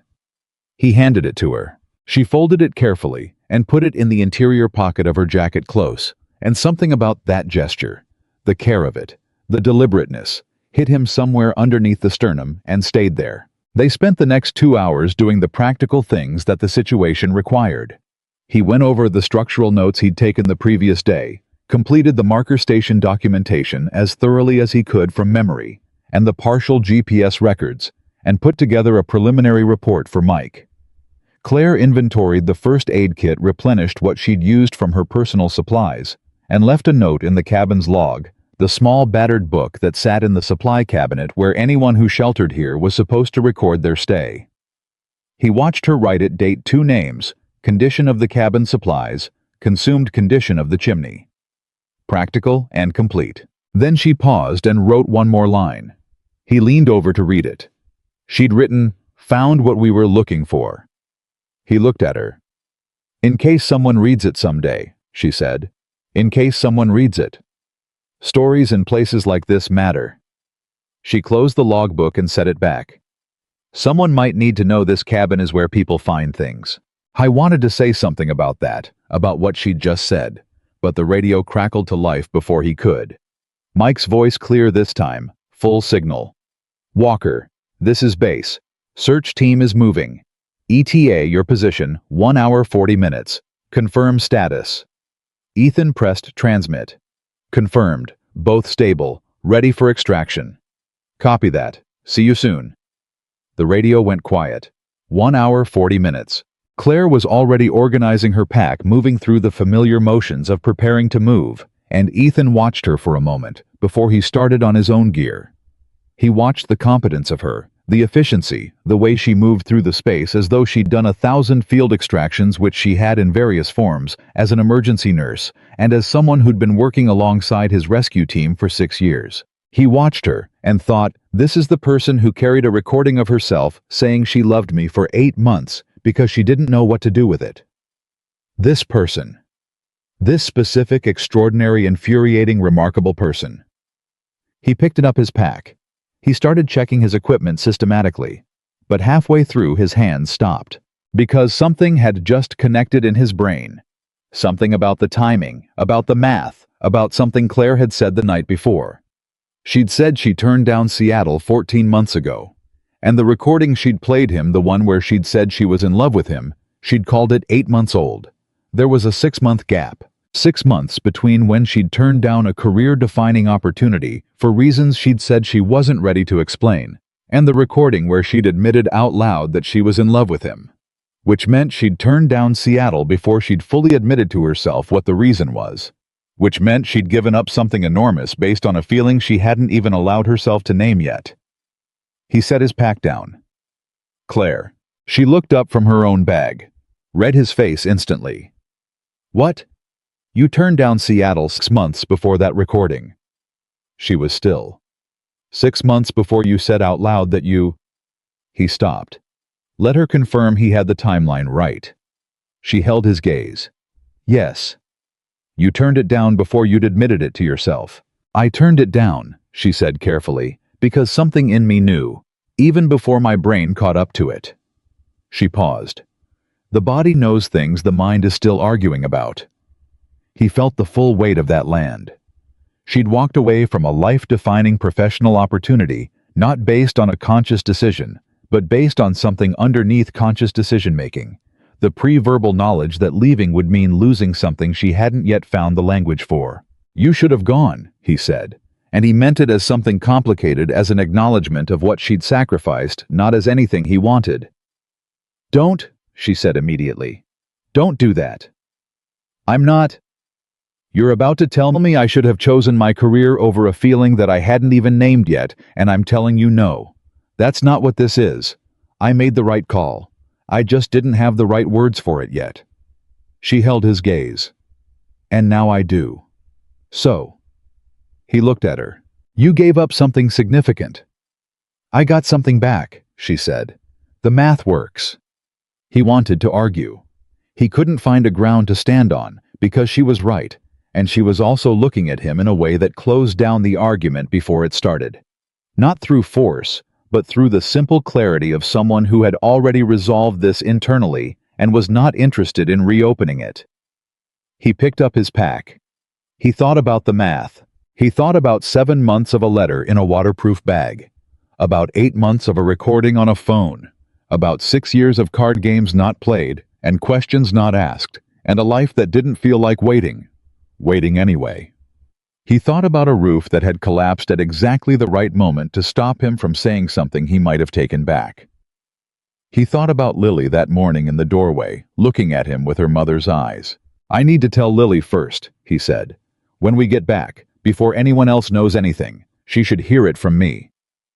Claire looked at him with an expression that he'd come to understand over 6 years, meant she was genuinely moved and was deciding how to hold it. Yes, she said. She should, and I want to do this right. Not, I don't want to blow into something just because a storm put us in a cabin together and made us honest. I want to do this properly, the way it should have been done a long time ago. What does properly look like? She asked. He thought about it. Slowly, he said. Thoughtfully. Lily first. Time for all of us to adjust. He met her eyes. But actually doing it. Not finding another 6 years of reasons to wait. That, Claire said, I can work with. The radio crackled again. Mike 20 minutes out on the access road. 20 minutes. Ethan shouldered his pack and stood at the door of the cabin, looking back at it one last time. The cold fireplace, the empty cot. The table where a letter had fallen from a bag at exactly the wrong and exactly the right moment. Ready. Claire was beside him. Yeah, he said. Let's go. He opened the door. The cold hit them clean and sharp, and the world outside was white and enormous and beginning to clear the storm's remnants, pulling east patches of hard blue sky appearing at the edges. And walking out into the cold and the clearing and the retrieval team making their way up the mountain road toward them. Ethan Walker felt something that took him a moment to identify because it had been absent for so long. Not happiness exactly. Not relief, something steadier than both. Something that felt like the ground coming back under his feet after a long time of not being sure it was still there. He walked forward, and Claire walked beside him. And somewhere on the mountain already the sun was beginning to show through the breaking clouds, throwing light across the snow in long, low gold lines. The particular light that only came after a storm had finished everything it meant to do. The retrieval team reached them at 12:47 in the afternoon. Mike Dalton was in the lead vehicle. Ethan had expected that because Mike was the kind of man who sent people to do a job and then went himself anyway, just to be sure. He climbed out of the truck before it had fully stopped moving and crossed the distance between them with the brisk, tight-jawed walk of someone who had spent the last 18 hours running worst-case scenarios. He looked at Ethan. He looked at Claire. He looked at them standing beside each other in the snow with their packs on, both intact, both operational. Then he exhaled roughly and said, "I swear to God, Walker." "We're fine," Ethan said. "I can see you're fine. I've been staring at a weather map since 3 this morning, telling myself you were fine while the storm was doing whatever it wanted up here." Mike scrubbed a hand over his face. "The trail collapse at Switchback 3. We saw it on the way up. That was bad." "It was fast," Ethan said. "We moved." Mike looked at Claire. "You okay?" "Better than okay," she said. And something in how she said it made Mike look at her for a half-second longer than he would have. Otherwise, then look at Ethan. Then look back at the truck with the expression of a man who had registered something and was filing it for later. "Let's get you both down the mountain," he said. They loaded into the vehicles. Ethan with Mike in the lead truck. Claire in the second vehicle with the 2 other team members. Which was practical, which was the natural division of the available space, and which also meant they were separated for the 40-minute drive back down to the valley. Ethan sat in the passenger seat and watched the mountain recede in the side mirror and felt the cabin getting smaller and further away, and thought about how strange it was that a place could hold so much in such a short time. Mike drove for 10 minutes without saying anything, which meant he was working up to something. "You want to tell me what happened up there?" he said finally. "Not about the storm, not about the trail." His tone said he was asking about something else entirely. "Storm hit early. Trail collapsed. We found the Henderson cabin and sheltered." Ethan kept his voice neutral. "Textbook emergency protocol." "Mm-hmm." Mike kept his eyes on the road. Claire looked different. "She's been up all night in a blizzard." "That's not what I mean, and you know it." Mike glanced at him briefly. "She looked like someone who'd gotten good news." Ethan said nothing. Mike let the silence run for a full minute. Then, "About time," he said simply, and turned his attention back to the road, and didn't say another word about it for the rest of the drive. They reached the valley base at 1:30. Claire's car was still in the parking lot they'd both driven separately, which now felt like information from a different era from the version of themselves that had existed 24 hours ago. The team dispersed efficiently, gear logged and stored vehicles checked in. Ethan completed his debrief with Mike in 12 minutes, hitting every operational point, nothing missed. Then Mike handed him his keys. "Go," Mike said. "Lily's been asking Mrs. Adler every hour." Ethan was already moving. He texted Claire from the parking lot, "Going to get Lily." "Are you?" Her reply came before he'd finished the message. "Go. I'm fine. Go get your girl." He drove. Lily saw him from the front window before he'd even turned off the engine. By the time he was out of this truck, she was through Mrs. Adler's front door and across the porch and down the steps and into him with a full-body collision that nearly knocked him backward. Her arms locked around his neck, her face buried against his shoulder. He held on. He held on tighter than he'd intended to. Tighter than he usually let himself in front of other people because the cabin had done something to his usual tolerances, scraped away a layer of the careful management he maintained around his own emotions. He stood in Mrs. Adler's front yard in the afternoon cold, with his 8-year-old daughter wrapped around him, and felt with a clarity he hadn't had in years exactly how much she mattered. As if he'd needed the night away to see it at full resolution. "Dad." Her voice was muffled against his jacket. "You smell like smoke." There was a fire. The cabin fire. Mrs. Adler said there was a cabin. "Yeah. Emergency shelter. We were fine." Lily pulled back and looked at him with those searching eyes. "Was Claire scared?" "Claire doesn't really do scared," he said. Lily considered this with the seriousness she applied to everything. "She does," she said. "She just doesn't show it right away. She showed me once. She told me everyone gets scared, you just decide what to do with it." He looked at his daughter. "When did she tell you that?" "When I was scared about starting 3rd grade. Lily said it like it was obvious. Like Claire saying important things to her was just part of the normal architecture of their life. She said being scared means it matters. You just have to figure out what matters more. He stood there with that for a moment. "Come on," he said. "Let's go home."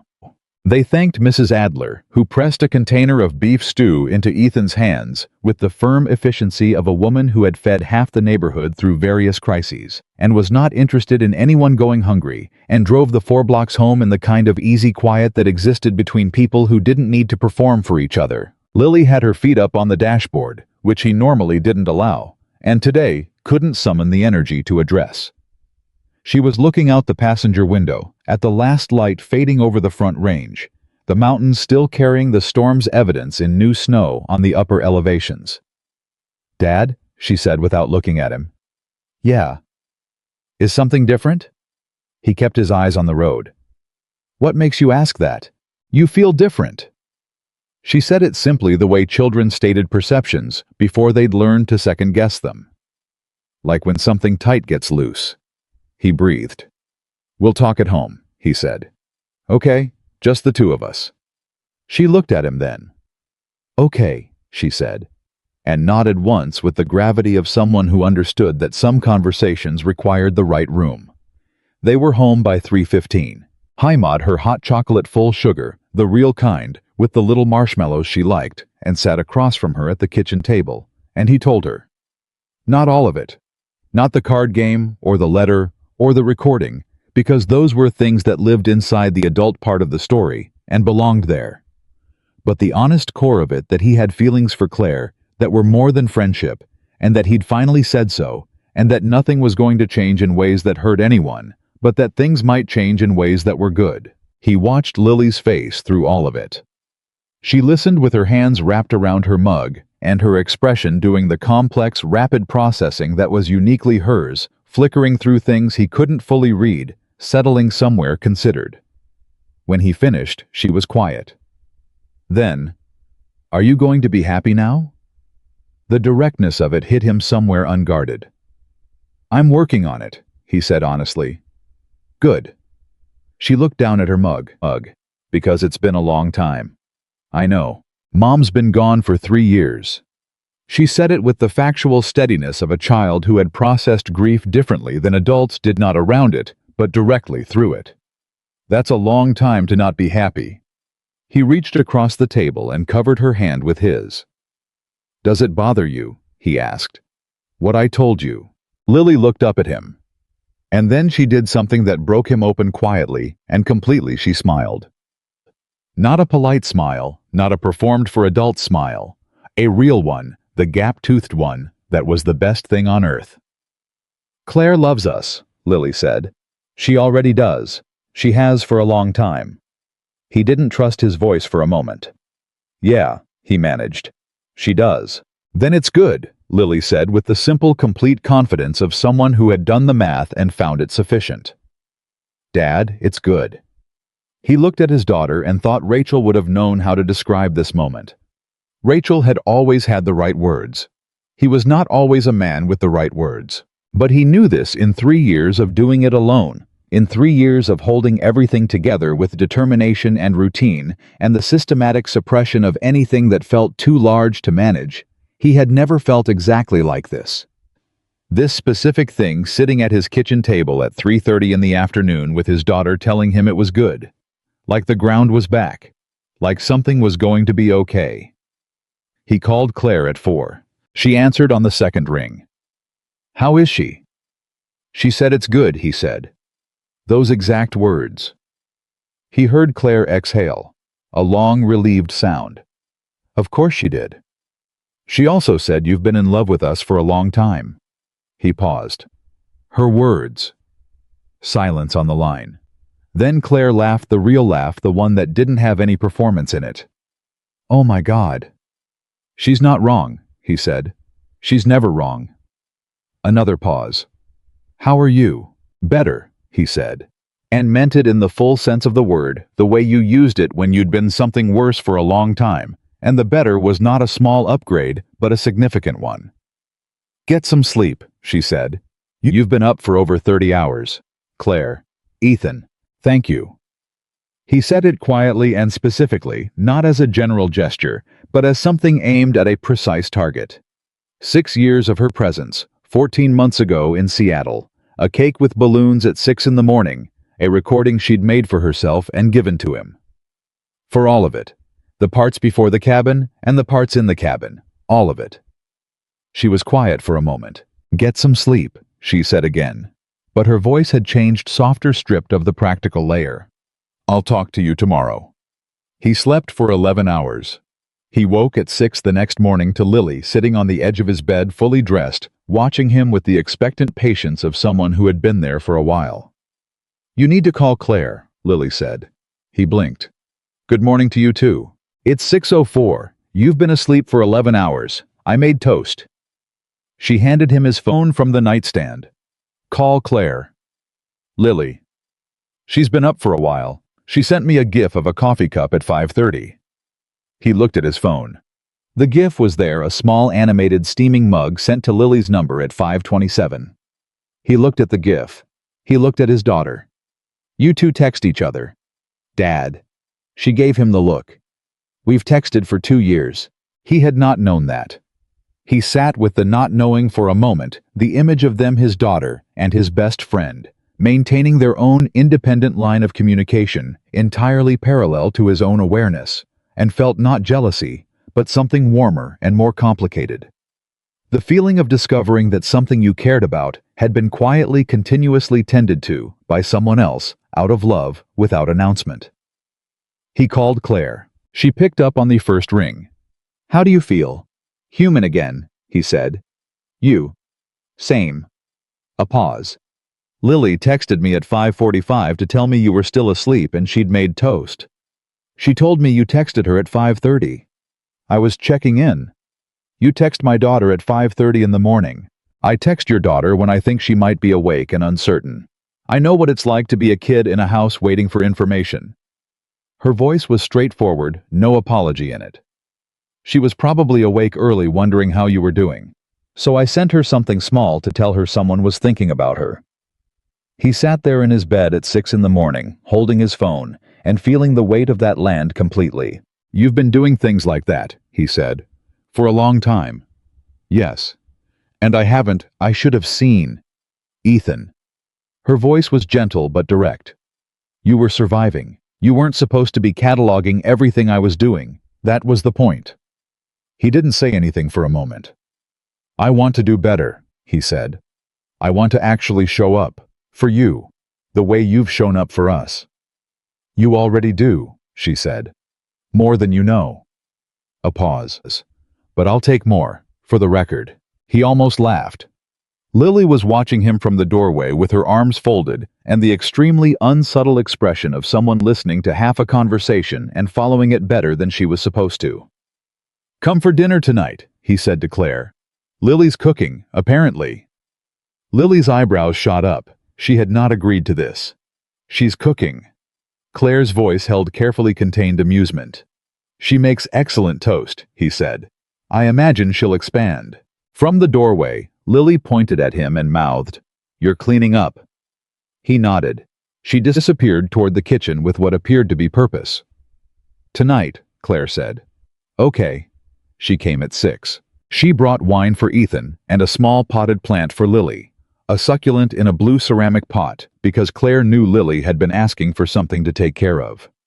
Lily received it with the gravity of someone being handed a significant responsibility and immediately went to find the right spot for it on her windowsill. Dinner was pasta.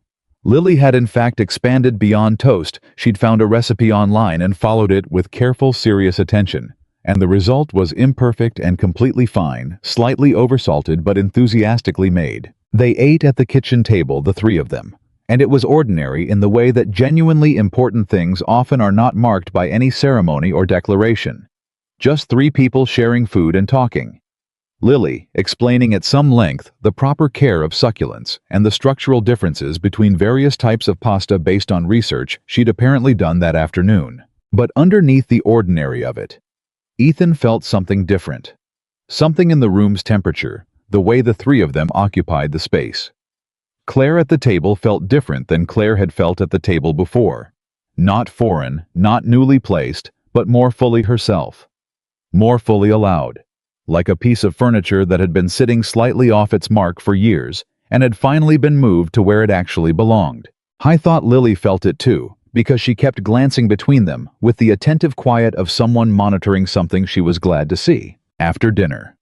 After Lily had gone to bed, after the extended negotiation of bedtime, and the 3 consecutive times. Lily came back out for water, a book, and then to tell Claire something she'd forgotten about the succulent. Ethan and Claire sat at the kitchen table with their wine and the specific silence of a house after a child has finally actually gone to sleep. "She's incredible," Claire said. "She's a lot," he agreed. "She told me tonight that she'd already picked out which room would be mine." He stared at her. She did not. "Third door on the left. She said it has the best window." Claire held her wine with both hands and looked at him with that bright, steady gaze. She said she'd been thinking about it for a while. He sat back in his chair. His 8-year-old daughter had been holding a floor plan in her head. "I don't know what to say about that," he said honestly. "You don't have to say anything about it," Claire said. "It's just, she's been ready. She's been ready for a while. She was waiting for you." He felt that go through him. "I made her wait too long," he said. "You made yourself wait too long." Claire's voice was quiet and firm. The effect on Lily was that she grew up with a father who loved her completely and showed her what grief looks like when someone carries it with integrity. That's not nothing. That's actually something significant.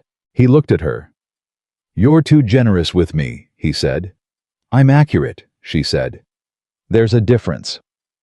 They sat with the quiet for a while, the good quiet, the kind that didn't need filling. He refilled her wine and she thanked him, and neither of them felt the pressure to make anything happen or advance any agenda. The evening had its own pace, and they both understood it. Then Claire set her glass down and looked at him with an expression he recognized as the prelude to something she'd been thinking about. "I need to tell you something," she said. He met her eyes. "Okay." "There's a new position that opened up." She measured her words carefully. "Not Seattle.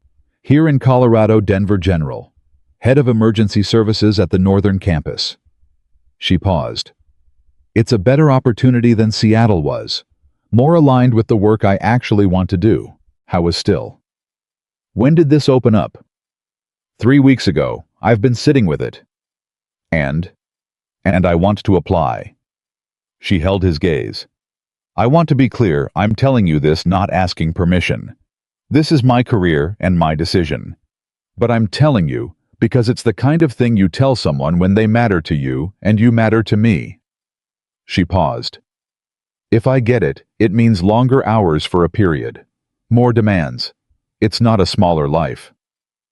He looked at her for a long moment. "Apply," he said. "Ethan, apply for the job, Claire." He said it directly without qualification. "You're one of the best emergency nurses I've ever watched work.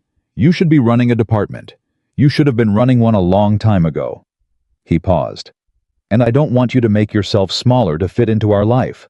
That's not what I want. That's not what I'd ask." Something moved across her face. "What do you want?" she asked. The same question he'd asked her in the cabin, the card game, the firelight. She was turning it back. He thought about it. Really thought. "I want you to have everything you're capable of," he said. "I want Lily to see what that looks like. I want—" He stopped. "I want a life that isn't maintenance. You said that. A life that doesn't feel like waiting." He met her eyes. "I think we can build something that doesn't require anyone to shrink." She held his gaze for several seconds. Then she reached across the table and put her hand over his. "Okay," she said. "Okay." Her hand stayed on his. They sat like that for a while in the kitchen of his house, with Lily asleep down the hall and the mountain dark outside, and everything that had happened in the last 48 hours settling into its permanent place in both of them. Then Ethan's phone buzzed. He almost didn't look at it. He very nearly let it go. But the buzz pattern was the one he'd assigned to emergency operations. 2 quick pulses, pause 2 more, and he was not a man who could hear that and not respond. He picked it up. The message was from Mike. A text, not a call, which meant not immediate danger, but still significant. He read it. Read it again. Something cold moved through him that had nothing to do with the temperature. "What?" Claire read his face immediately. He handed her the phone. She read the message. He watched her expression change, the nurse's rapid processing, the competent calm, snapping into place over whatever personal reaction was underneath. She set the phone down carefully. "Dennis Harlow," she said. The name came out flat and controlled. Dennis Harlow was Ethan's business partner. Former business partner. They'd dissolved the formal partnership 18 months ago, amicably enough on the surface over strategic differences that had been anything but amicable underneath. Dennis had started his own operation, a competing rescue service that had cut corners in ways that Ethan had spent the better part of a year and a half watching with increasing concern. Mike's message said Dennis's team responded to a stranded family on the Morrison Creek Trail today. Something went wrong. 2 of his team members and 1 of the family are at Denver Memorial. Details unclear. County is asking for your team to assist with secondary extraction. There's still someone on the mountain. Ethan was already standing. "How many on the mountain?" Claire asked. "Message doesn't say." He was moving to the gear room, the place in the house where his emergency equipment lived in organized readiness. "Probably why they're calling us. Mike doesn't have full information yet." Claire was right behind him. "I'm coming," she said. It was not a request. "I know." He wasn't going to argue. Her skills on a mountain rescue with an injured party were not hypothetical. He'd seen her work 3 extractions with his team. She was better in the field than 2 of his paid employees. He was already pulling gear. She went to the hallway and knocked on Lily's door. Soft, but deliberate. "Lily." Her voice was quiet, careful, not alarmed. "Lily, we need to go out for work. It's okay. I'm calling Mrs. Adler right now. Can you get your overnight bag?" A groggy sound from inside. "Is Dad okay?" Lily's voice immediately alert in the specific way of children who have learned to wake to questions about their parents. "Dad is fine. We're both fine. We have to help someone on the mountain." Claire paused at the door. "Same as always. But you'll be at Mrs. Adler's tonight. Okay?" Silence. Then the sound of movement. "Okay," Lily said. Ethan stood in the gear room listening to Claire handle his daughter with the matter-of-fact competence of someone who had done this before. Not this exact situation, but the emotional infrastructure of it. The way you told a child that something serious was happening without adding fear on top of fear. He had not asked her to do that. She'd just done it. He stood there for 1 second, his emergency pack in his hands, and felt the full reality of what the last 48 hours had given him.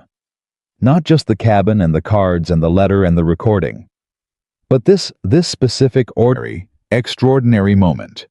A woman handling the hard part without being asked, because she'd already decided this was her life too. He lifted the pack. He walked out. They drove into the dark together with the mountain ahead of them. Both of them running operational assessments in their heads. Both of them carrying the personal gravity of the last 2 days, alongside the professional urgency of what was in front of them. Somewhere on a trail in the dark above them, Someone needed help. Ethan drove toward it the way he always had toward the person in trouble, toward the need without hesitation. But for the first time in 3 years, he wasn't driving alone. She was right there beside him, already on the radio with Mike, already pulling information, already doing what needed doing, with the focused efficiency of someone who understood that some moments called for action before they called for anything else. He kept his eyes on the road. But somewhere in the set of his shoulders, something was different. Something that had been held very tightly and for a very long time had finally quietly let go. He drove. And the mountain came toward them in the headlights, enormous and patient and unchanged, the same mountain it had always been. But the man driving toward it was not quite the same man who had left it 24 hours ago. The Morrison Creek extraction took 4 hours and 20 minutes. By the time Ethan and Claire reached the staging area at the base of the trail, Mike had the full picture. A family of 3 from Denver had been attempting a winter hike without adequate gear when Dennis Harlow's team had responded to their distress call. The extraction had gone wrong at the second switchback. A cable anchor had failed. The kind of failure that didn't happen when equipment was properly maintained, and inspected the kind of failure that Ethan had been privately afraid of for 18 months, while he'd watched Dennis cut operational costs in ways that looked fine on paper and were dangerous in practice. 2 of Dennis's team members had gone down with the cable. One of the family the father had tried to help and had taken a fall himself. All 3 were now at Denver Memorial with various degrees of injury. The mother and her 12-year-old son were still on the mountain, sheltered in a rock outcropping 2 miles up, uninjured, but stranded in temperatures that were dropping toward single digits as the night deepened. Ethan had the plan organized in his head before Mike finished the briefing. He ran the extraction with the precision of someone who had done this in worse conditions, with less information and more at stake. Claire worked the medical prep at the base, setting up the receiving station, coordinating with the ambulance that had been called as a precaution, making sure every piece of equipment was staged exactly where it would need to be. She communicated with Ethan's team on the mountain via radio, with the calm authority of someone who understood that in emergency operations, clear information delivered without panic was the difference between a manageable situation and a catastrophic one. The mother came down first. She was hypothermic, but ambulatory, shaking hard her face, the gray-white color that meant she'd been cold for too long. Claire had a thermal blanket on her before the team had fully descended, and Ethan watched from the base as Claire talked the woman through the initial assessment. Quiet. Direct her hand on the woman's arm, her eyes steady on hers, and felt something settle in him that went beyond the professional. The boy came down 20 minutes later, carried by 2 of Ethan's team members because he'd twisted his ankle in the dark and couldn't bear weight. He was 12 and furious about the being carried, which Claire managed by immediately giving him a task, holding the temperature gauge and reading it back to her every 3 minutes, which he did with the focused seriousness of someone who has been given something important and means to do it right. By 1 in the morning, both were in the ambulance and stable. Ethan stood at the base of the trail and let the debrief run through his team, listening more than talking, because they'd performed well, and they knew it, and what they needed from him right now was acknowledgement rather than instruction. Mike clapped him on the shoulder.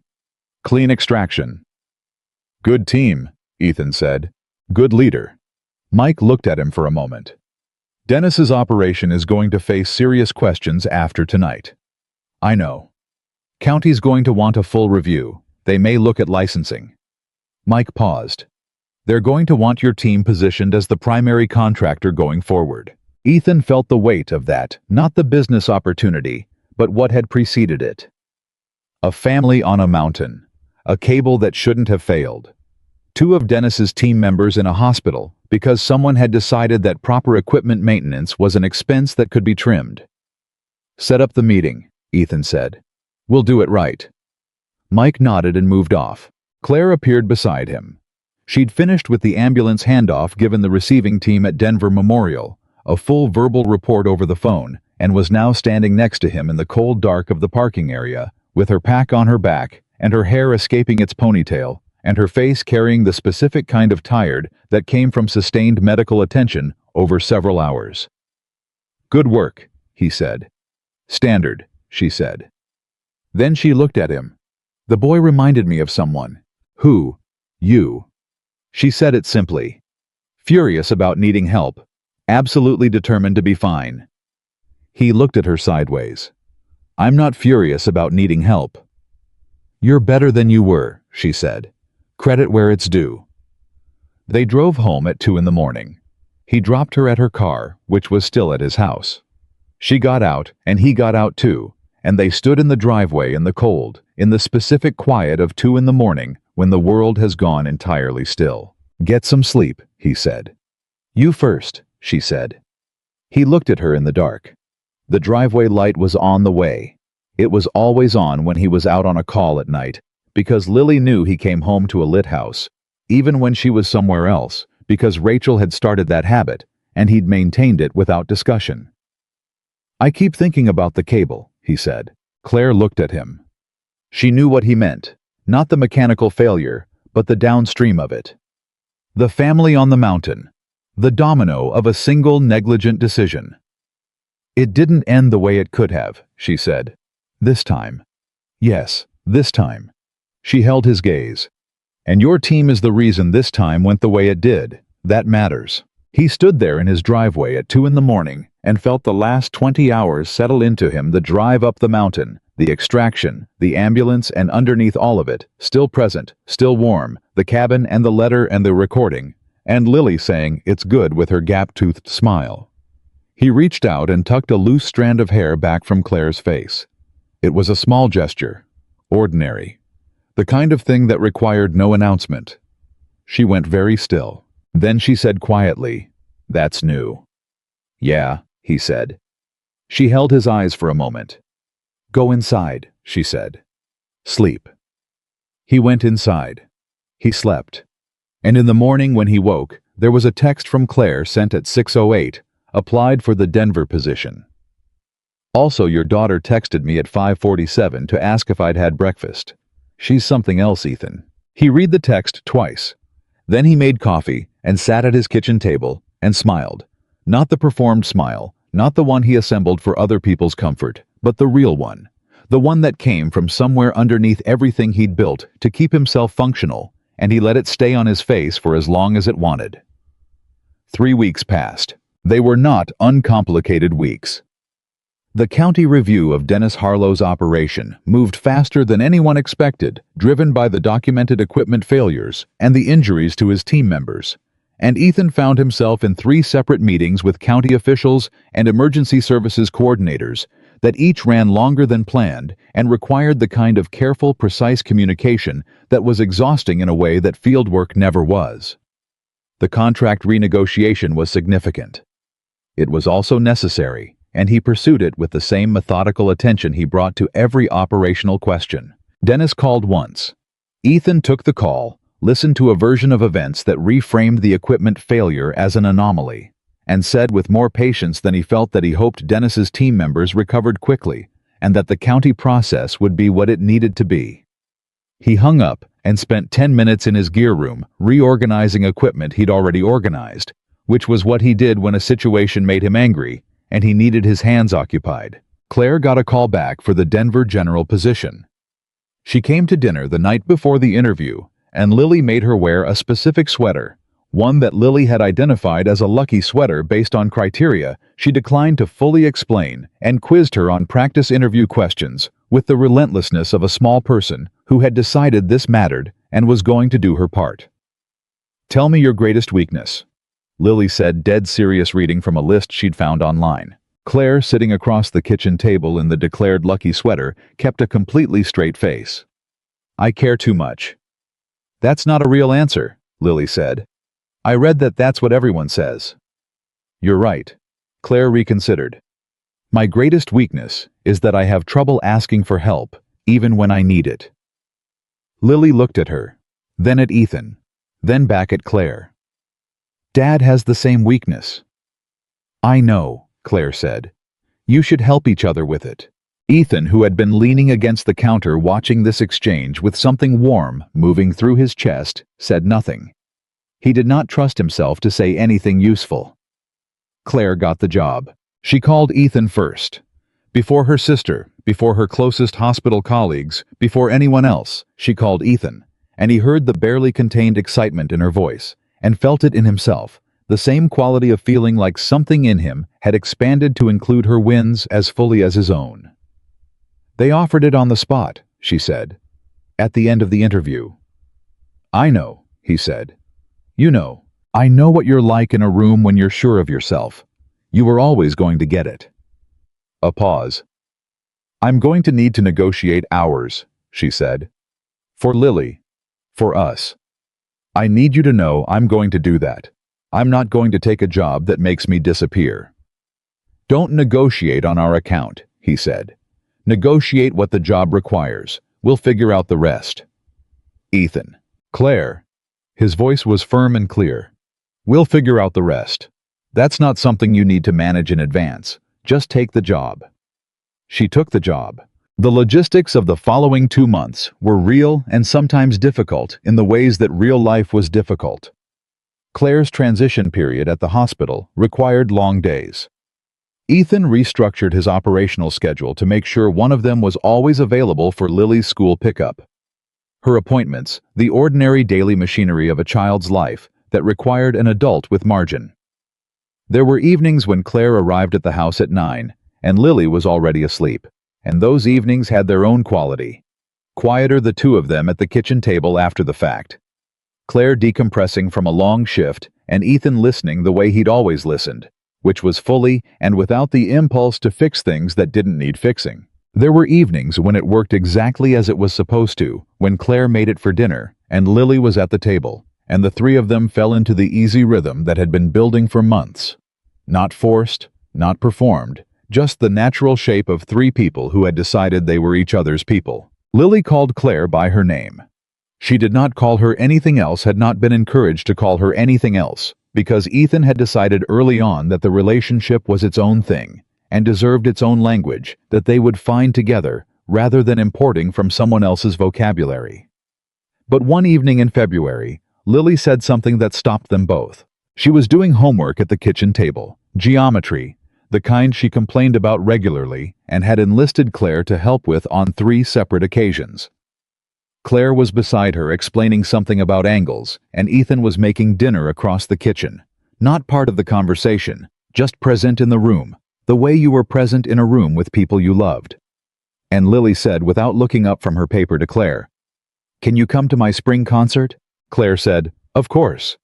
And Lily said, still not looking up, "Both my parents are going to be there." Neither Ethan nor Claire spoke for a moment.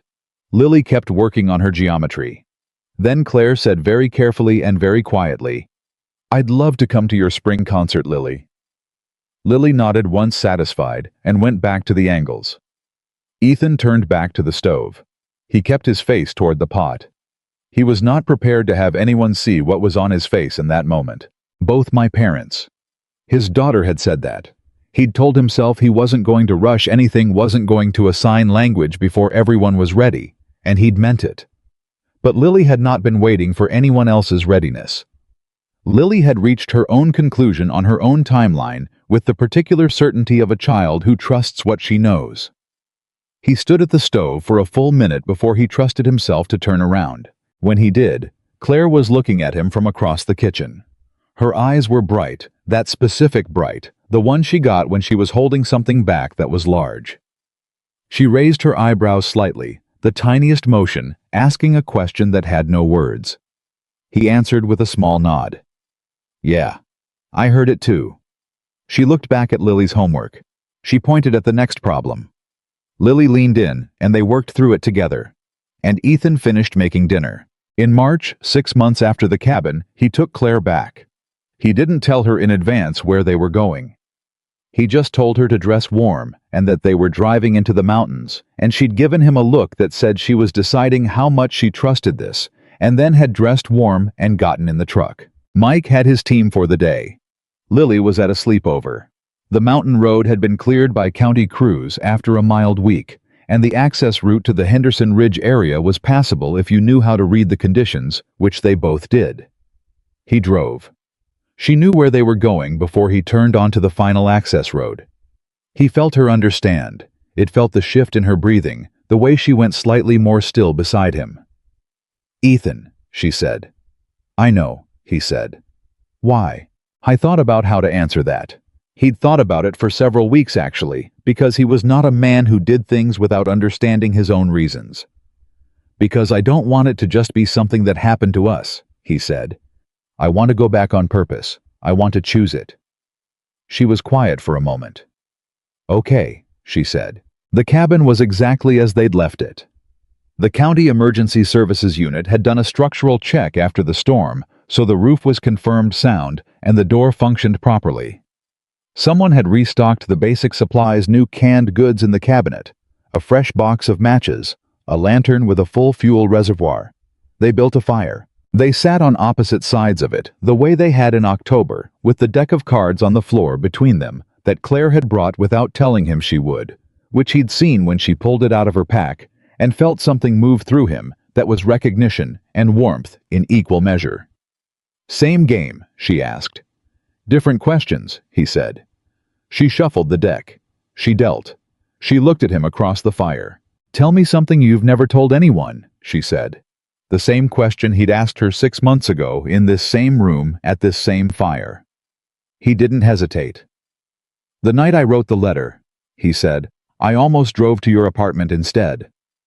She went still. It was 2 a.m, he said. Lily had been sick.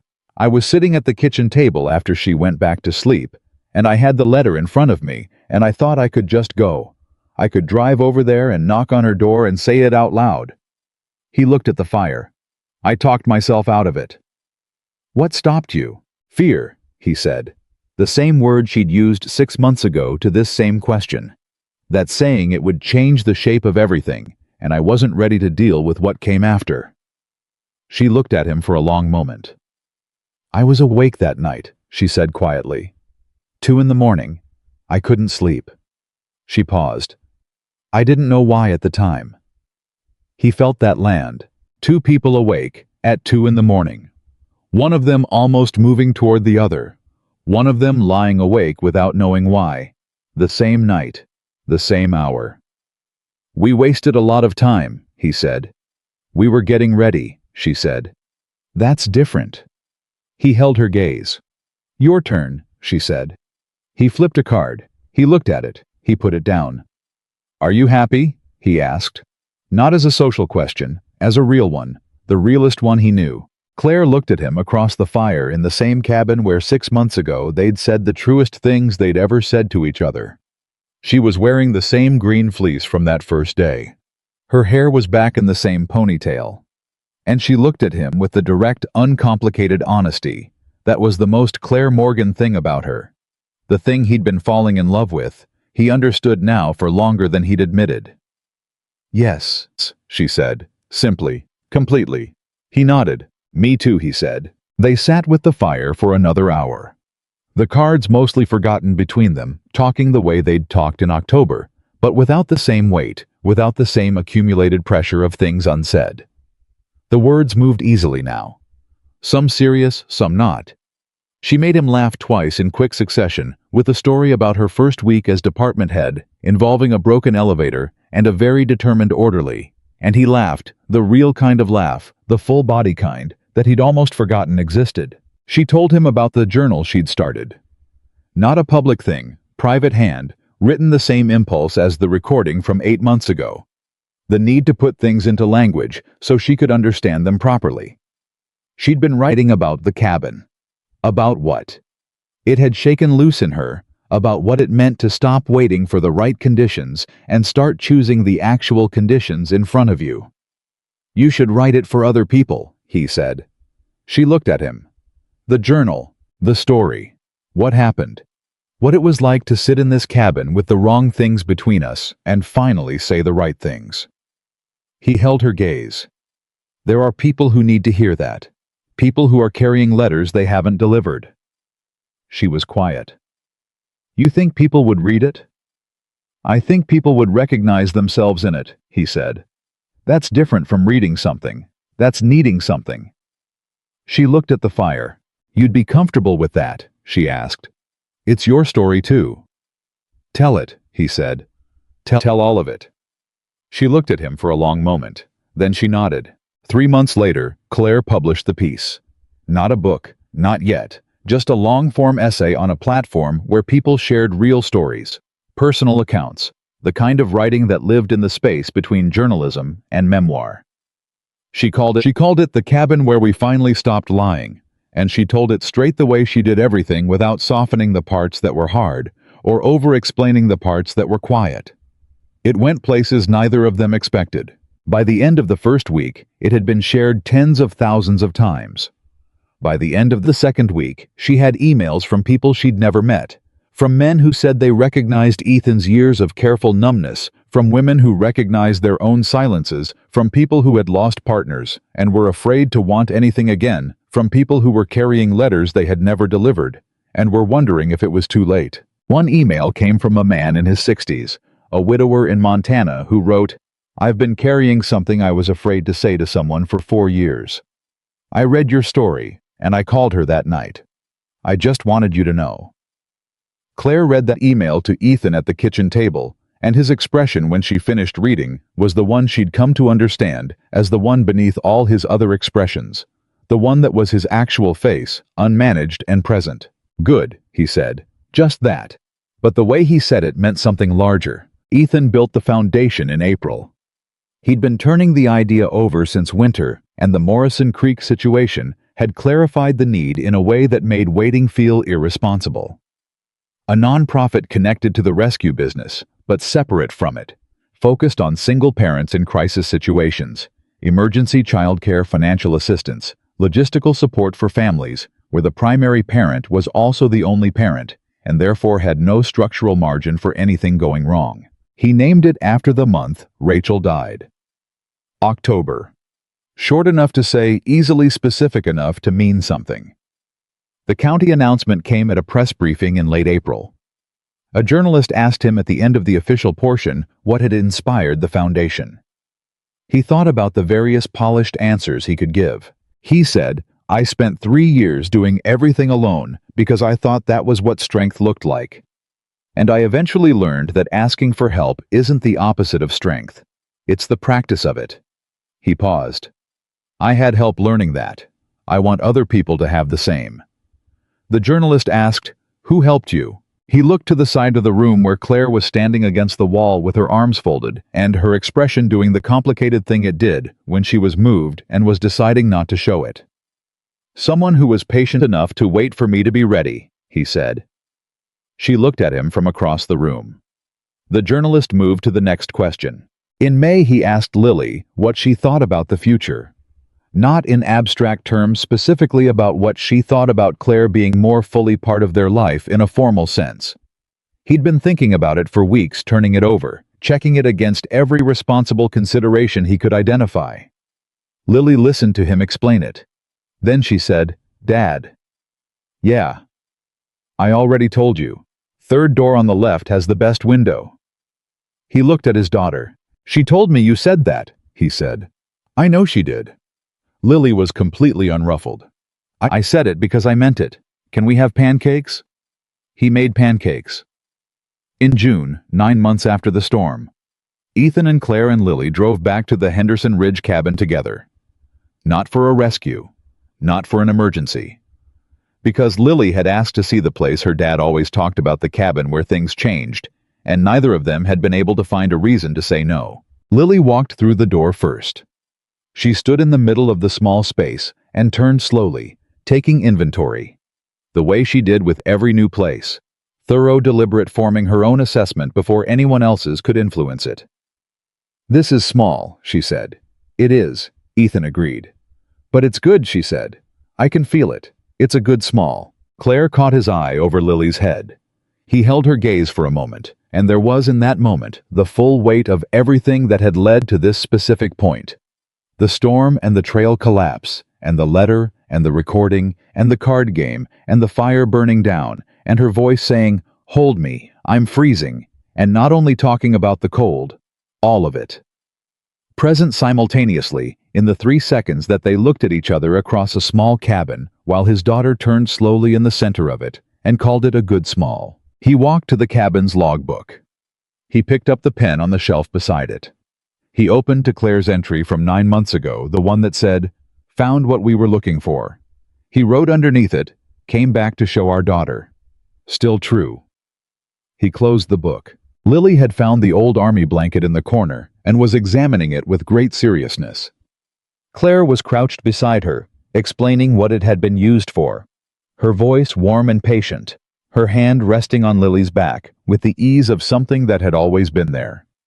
Ethan stood in the doorway of the cabin that had changed everything. He stood there and looked at the two of them, his daughter and the woman who had turned down Seattle and carried a recording for 8 months, and shown up with balloons at 6 in the morning, and waited without being asked to wait, and he felt something that he'd spent 3 years not believing he would feel again.